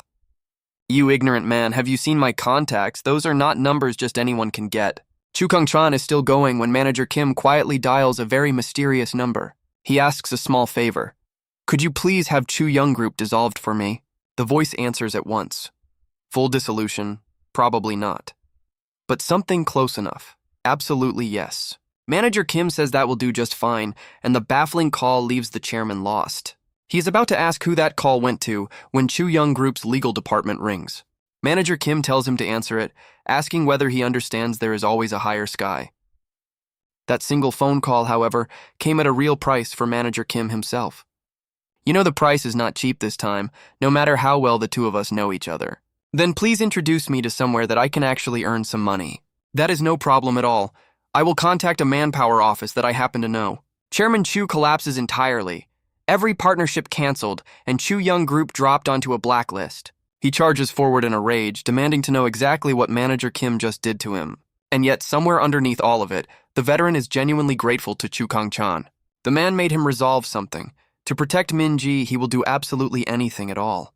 Nearby, Han-soo hopes Min-ji will not hate her father, because he is simply clumsy at showing it. He has always put you first. How could Min-ji ever hate her own father after hearing that? This is the very first time she has ever heard what is truly in her father's heart. The father who never seemed to answer a single word she said had loved her beyond measure. That father survived to this day on extraordinary patience, and she understood nothing about him. Park Jin-cheol apologizes for interrupting such a moving moment, then asks Min-ji a question. Han-soo does not want him telling a child that story, but the war hero figures she is old enough. Min-ji, do you know how your father became friends with two men like us? Manager Kim was born in one of the very poorest regions anywhere in the north. Just to fill his own stomach, he came out on top of a brutal selection process. Under the pretense of recruiting athletes, they took him away into a unit training southbound spies. He has forgotten nearly everything about his first days there, except that they called him by a number. His number, back at the very beginning of all of it, was 73. Life before they made him forget his name was nothing but beatings, and in a month every name was gone. The training was brutal. They tested poisons on him and bound his hands and forced him underwater. In the dead of night, someone would fire a gun beside him, and only 8 of them remained. All the way through that training, Manager Kim always lost to the boy they called 66, which meant that he almost never got any dinner at the end of the day. At night, it was 66, the very one who always beat him, who handed him a rice ball. He assumed the boy saw him as an orphan begging for scraps and told him to take it back. 66 said it was not pity, only worry that a boy who kept losing would never eat. Always sensitive, Manager Kim took the whole thing as a personal insult instead. He charged straight in and fought 66 all over again on the training floor. 3 whole years passed by in what felt like the blink of one single eye. The two of them went from bitter rivals to brothers who would die for each other. The instructor announces that tomorrow is the day of the operation, so everyone must stay sharp. 66 tells him not to be nervous, because 3 more days ends this hell forever. He says he will come back alive because he still has family waiting for him to visit. If the operation succeeds, the camp will arrange everything for them, even finding them wives. Manager Kim answers listlessly, "What wife? I do not even remember my own name." And then 66 turns to 73 and tells him that his surname is Kim. "The first day they beat us, I forgot my own name, but your surname I could never forget." Isn't that absurd? Frightened enough to forget my own name, and yet I remembered yours. That night, Manager Kim could not sleep for even a single minute. For the first time, there was light in his eyes, and that surname felt like a reason to live. The night before all of this, their operation finally began in the dark. The target was the far left room on the 3rd floor of a villa. But cruelly, at the most critical moment, the radio gave back nothing but silence. With no idea what else to do, they finally decided to go in and look for themselves. The team breached that door in a single instant with weapons raised, but the room was completely empty. There was only a bomb sitting on a chair. The entire villa lit up in a single blinding flash of white in one heartbeat. Watching his comrades die in front of his own eyes, Manager Kim completely panicked. 66 suddenly told him not to make a scene, since people would think something serious happened. Then he noticed that his own leg was simply gone below the knee. He told 73 not to cry, because a man weeping like that never survives out in society. Just then, the radio finally came through with a message for the whole team. The mission was aborted. To preserve honor, all personnel were to end themselves immediately. 66 suddenly grabbed Manager Kim by the collar and forbade him to die. He told him not to listen to their idiot orders and that whatever happened, he had to live. And so Manager Kim survived, was captured, and handed over to an unlisted military unit. That commanding officer learned the boy had no family at all and did not remember his own name. He said mockingly that this one trained more than 3 years as a spy bound for the South. The officer turns to the long-haired man nearby and asks what he thinks of their own elite. The long-haired man says a rock musician does not casually judge others. That is young Park Jin-cheol. The officer sighs helplessly and instructs him not to actually kill the boy, which puts Park Jin-cheol in a bind. In a fight it is you or me, so use everything. Those words brought back the last order that 66 ever gave him. Do not listen to their idiot orders. Whatever happens to you, make sure you live. Do not forget me. If even you forget, then nobody in this world will know I existed. How could I ever forget you? The two of us lived together for 3 whole years. I am 73, and you are 66. Manager Kim swore in that moment that he would use every means to keep the memory alive. Then he said flatly that he had no right to speak and only wanted to remember his friend. He decided the will to remember is its own kind of rock and roll. What is your name? Manager Kim's eyes were full of killing intent. Call me by my code name instead. I am 66. That was the very first time Manager Kim and Park Jin-cheol ever faced each other. Between the two of them, they nearly demolished the entire division commander's office. Park Jin-cheol saw immediately that the boy was not fighting for real at all. In the end, Park Jin-cheol judged that 66 comfortably met the standard. From the moment he walked in, the boy had been studying the structure of the room. Park Jin-cheol never knew what 66 was carrying, but a promise is a promise. After all, that is the whole essence of rock and roll and loyalty combined. Manager Kim assumed that once they finished amusing themselves, he would simply be killed. Instead, the division commander told him he could go once he had cleaned the room. He said this was the perfect chance to learn how ordinary people manage to live. The commander was a genuinely kind man who guided him one careful step at a time. In the end, Manager Kim learned how to survive in the South from that one man. The very first mission Manager Kim received was to become a spy bound for the North. The commander believed it would let him take revenge on the organization that discarded him. Join the northbound unit and show your loyalty, and I will treat you as my own son. With a set of forged papers finally in his hand, Manager Kim's northbound unit set out across the border in the dark. He eventually understood that the commander's kind face was hiding a very different purpose, and he came to understand that in the North or the South, nobody wanted him. In the commander's office, an aide reports the unit departed smoothly, but command is uneasy. And so command decided that once this mission ended, 66 would simply be eliminated. Sure enough, the moment the mission is complete, a teammate puts a gun to his head. The man apologizes to him, saying that someone was unhappy about his continued existence. The gunshots draw a huge number of guards, and breaching the door, they are stunned. The man standing there had killed every one of his own teammates on that floor. He wanted to simply die, but remembering his promise, he could not take his own life. His only option was to let them capture him and have somebody else do it for him. But at that very moment, one of his old instructors recognized his face immediately. 73 of Squad 11 Airborne Special Operations, so it really is you after all. He then invited Manager Kim into his office, where one question had never left him. Why did you do it? You took us away, made us forget everything, then threw us away. The instructor admitted he had no choice because command cut the mission without any warning. He advised 73 to rest a few days and never stray outside the guarded perimeter. Manager Kim found it bitterly ironic that the first place to grant him freedom was the North. And it was right there in that quiet village that Manager Kim met her. They had not known each other very long before they confirmed exactly what they both felt. That day, the instructor summoned him again and handed him a pile of money and weapons. He asked why 73 had gone bothering a decent girl instead of resting quietly. They want you and that woman dead as soon as it can possibly be arranged. Manager Kim understood at once. Who do you need me to kill, and will you guarantee our safety? The instructor laughed that 73 always understood 10 things from a single word. It caught him off guard. The mission he never received in the South had found him here. At that same time, over at the Republic of Korea Intelligence Command Headquarters, Park Jin-cheol and Sung Han-soo were handed that exact same mission on the same day. Because of that one absurd assignment, all three of them ended up in the same place. Some of them were doing it for the sake of their own family. And nobody had any idea at all what this one was doing it for. And so the assassination operation officially began in that quiet border town. This was a hotel funded jointly by the government and private capital, and the target was coming. But the instructor understood well. Holiday was simply the polite word for hiding. Manager Kim knew the target's floor was dangerous, so the room below was safest. He had no idea the man who booked 1306 was Park Jin-cheol on the same mission. With no choice left, Manager Kim took 1506 directly above the target. By this point, the entire listening system was set up and fully ready to go.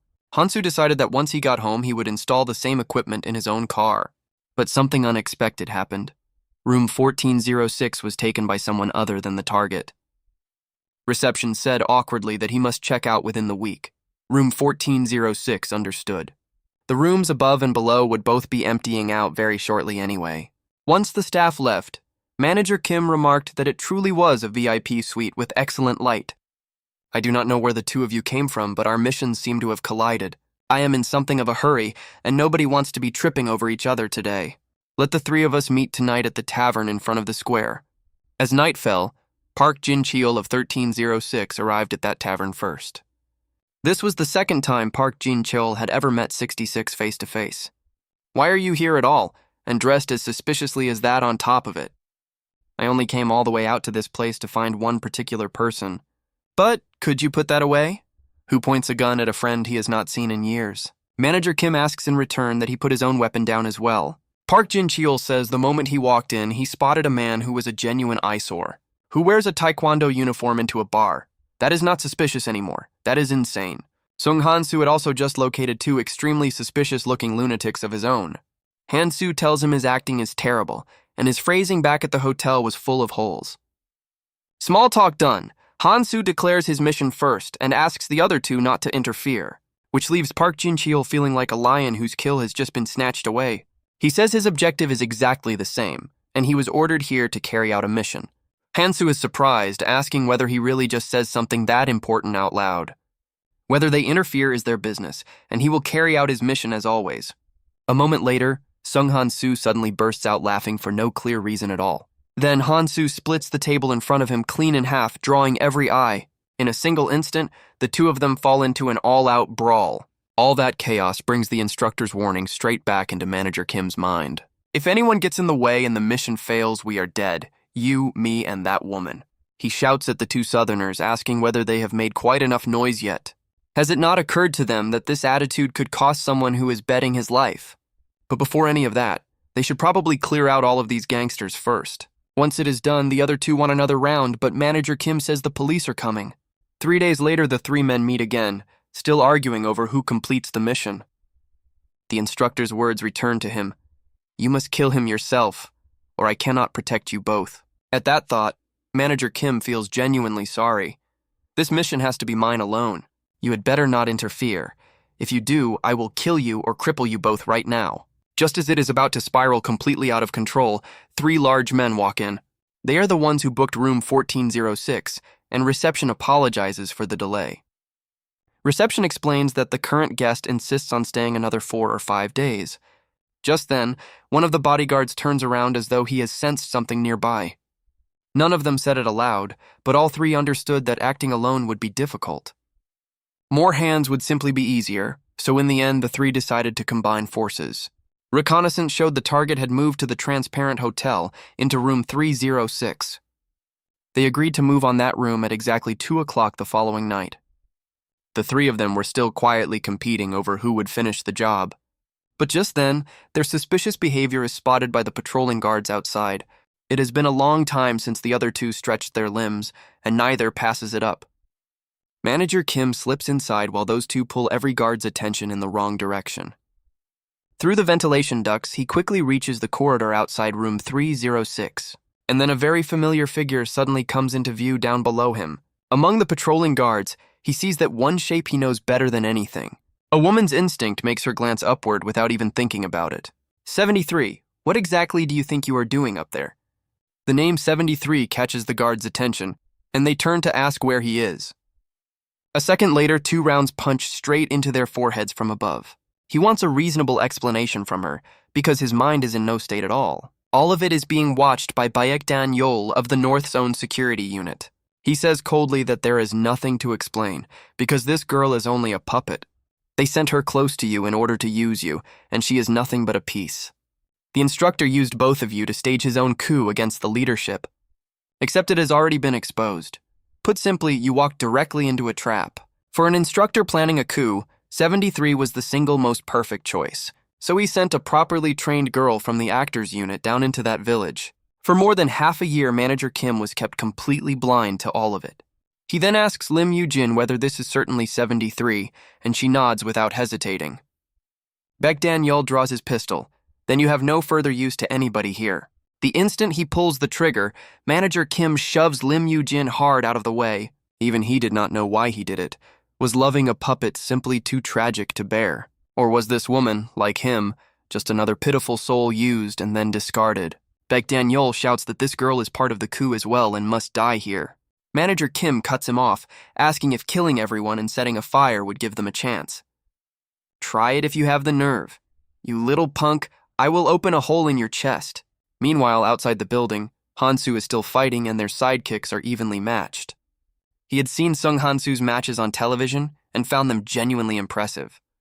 In his view, Taekwondo is a martial art that can win using only the basics. That one sidekick is something Han-soo has real trouble blocking cleanly. A roundhouse follows immediately after, and he can only rely on pure reaction speed. His eyes cannot follow the man at all. Front kick, side kick, roundhouse, jumping back kick. See that? Taekwondo is not something you win simply by spinning around in the air.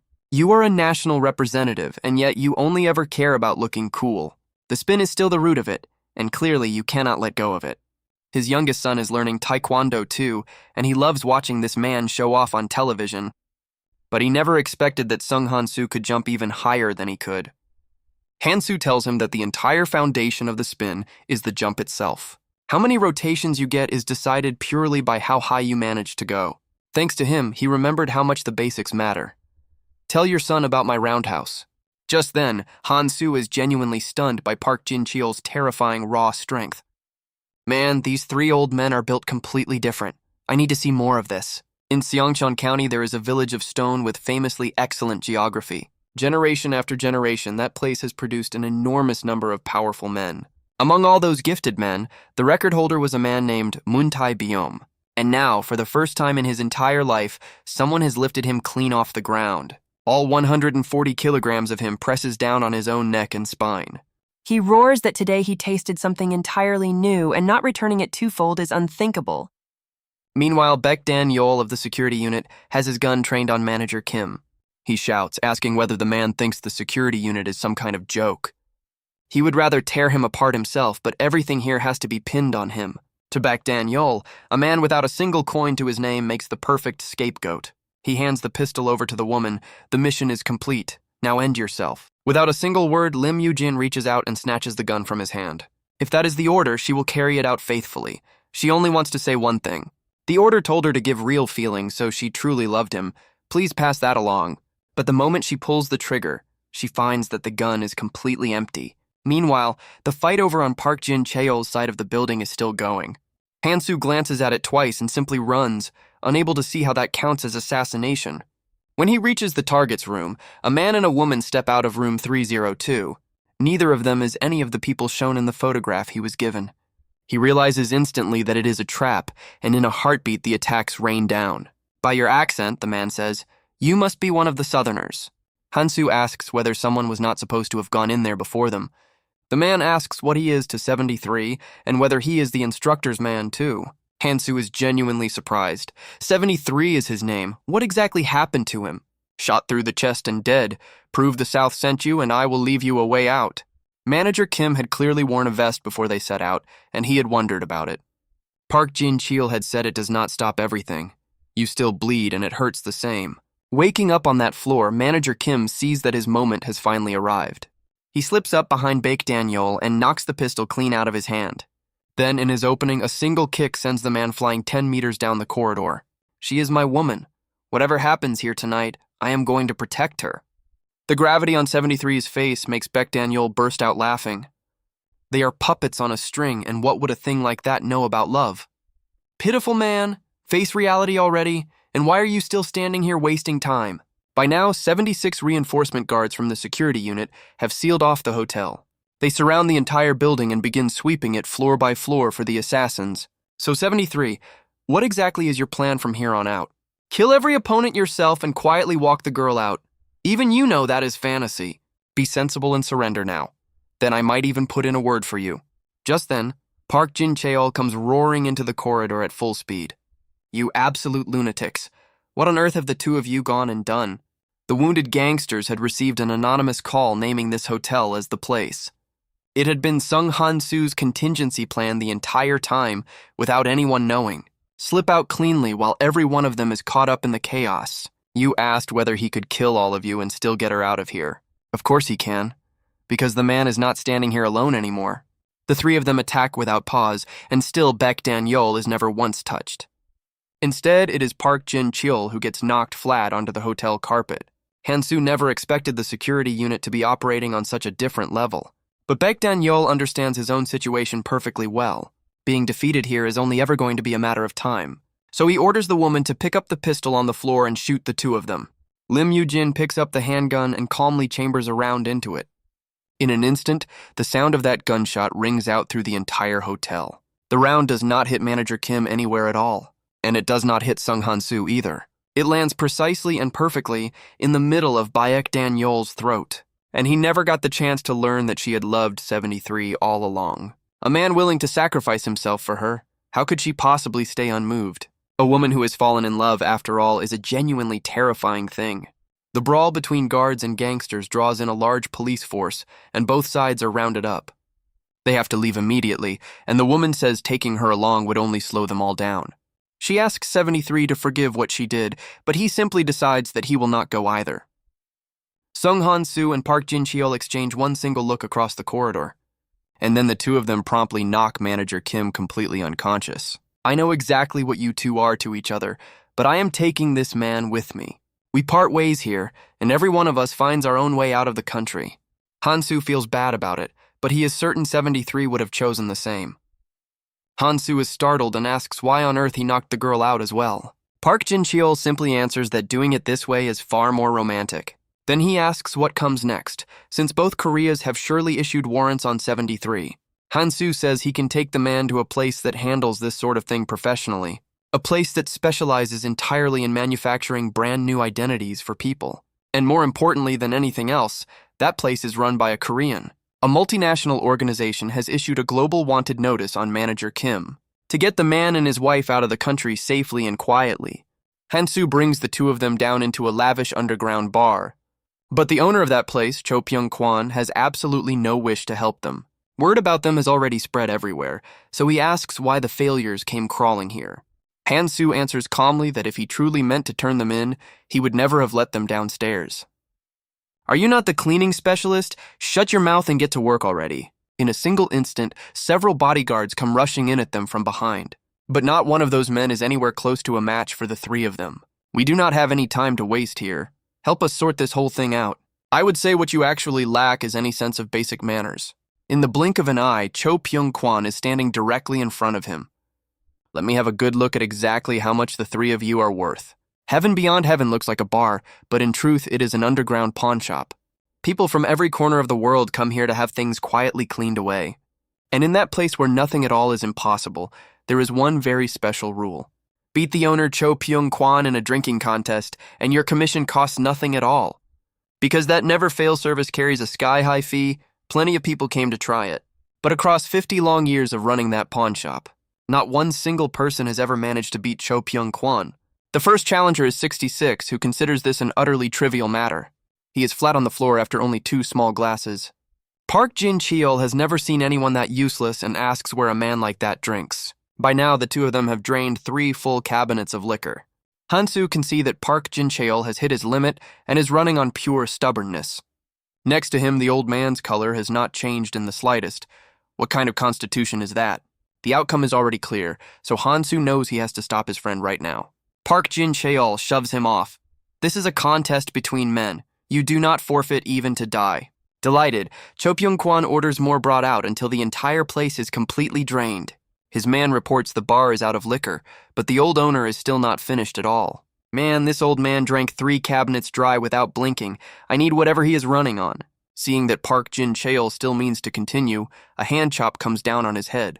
To Hansu, who wins does not matter. What matters is the old man taking the collateral. Cho Pyung-kwan smirks, Sung Hansu the star. And what exactly would you like to pawn?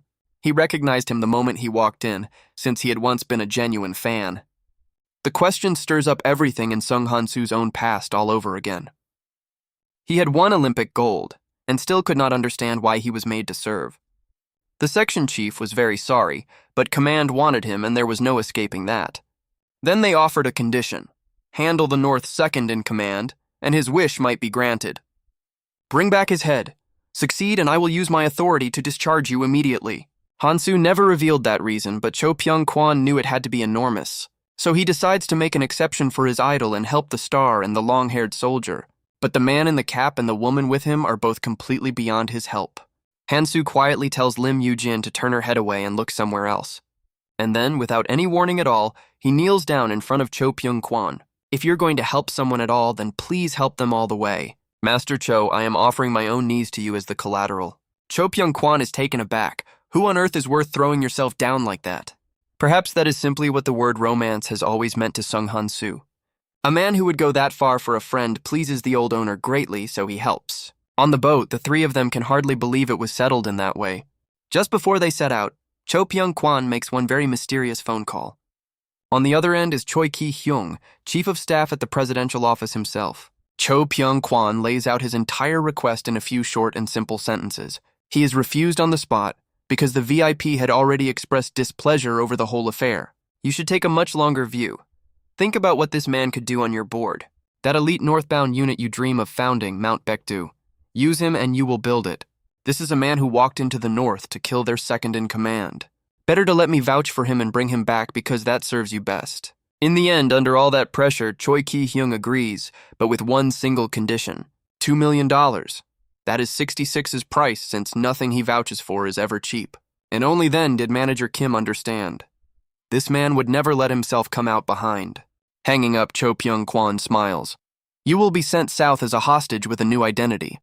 You go back on the very same boat as Han Soo and that long-haired one. The woman needs separate negotiation, so she takes the boat 2 days later instead. Manager Kim is furious and cannot accept it, but he has no other option available. Cho Pyung-kwan tells him not to worry.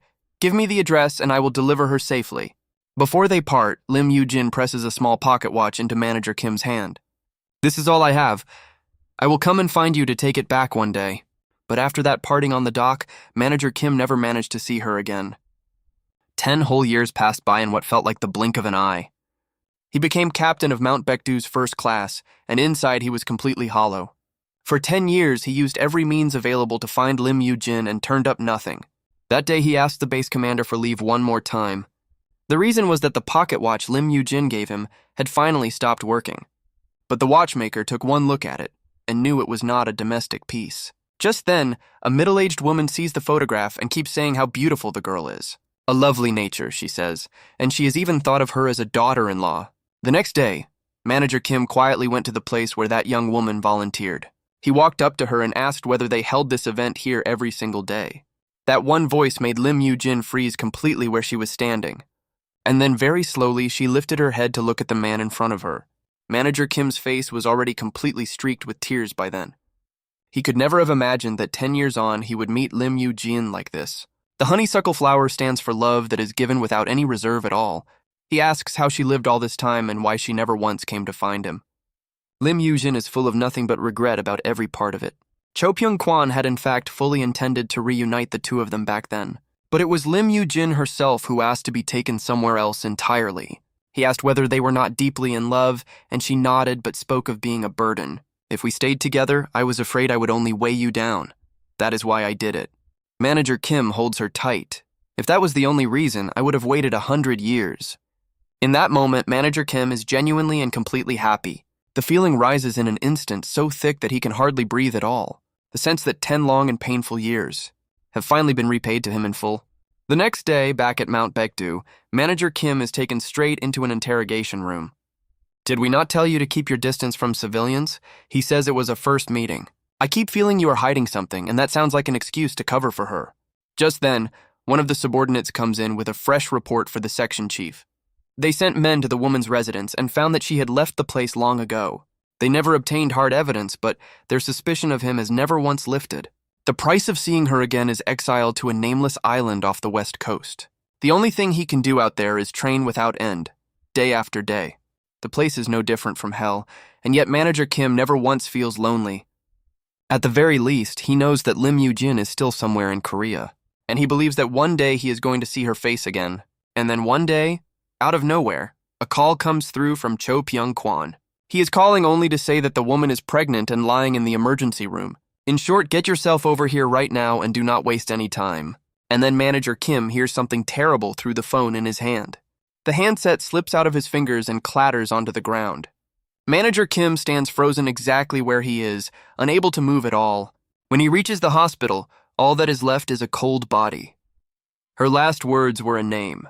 And then, this may sound sentimental, but I want to call you my husband just once. We may have met each other in the way that we did, but this is my final request to you in this world.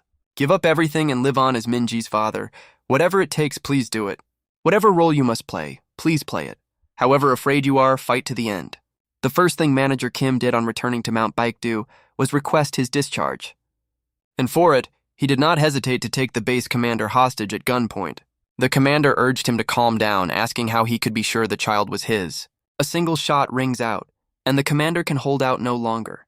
Just then, an absurd piece of news comes in, and the standoff cannot continue. Sergeant Kim, you said you would do anything. We have lost contact with the VIP. Take the Mount Baekdu men and find the VIP within the next 12 hours. Because one single slip becomes a full-scale war. Can you actually do it? Manager Kim slowly lowers the gun he had aimed at the base commander's head. Let me put it very simply. Find the VIP within 12 hours, that is all. 3 hours. 3 hours is all that I am going to need. But you keep your word to me, you discharge me after this. The honeysuckle stands for love that is given completely without reserve. Beyond that bond of love, the flower carries one more meaning as well. A father's love. To protect a child, absolutely anything at all can be done. Everything I told you is true. If you do not believe me, go and ask your father. But whatever happens, be a little kinder to him. You are the most precious thing he made. And after all this, he seems to have contacted someone very dangerous indeed. While they are still puzzling over how to clear the scene, a large police force arrives. Park Jin-cheol and Sung Han-soo immediately step in front of Min-ji to shield her. Min-ji, to your father, you truly are the most precious thing in this entire world.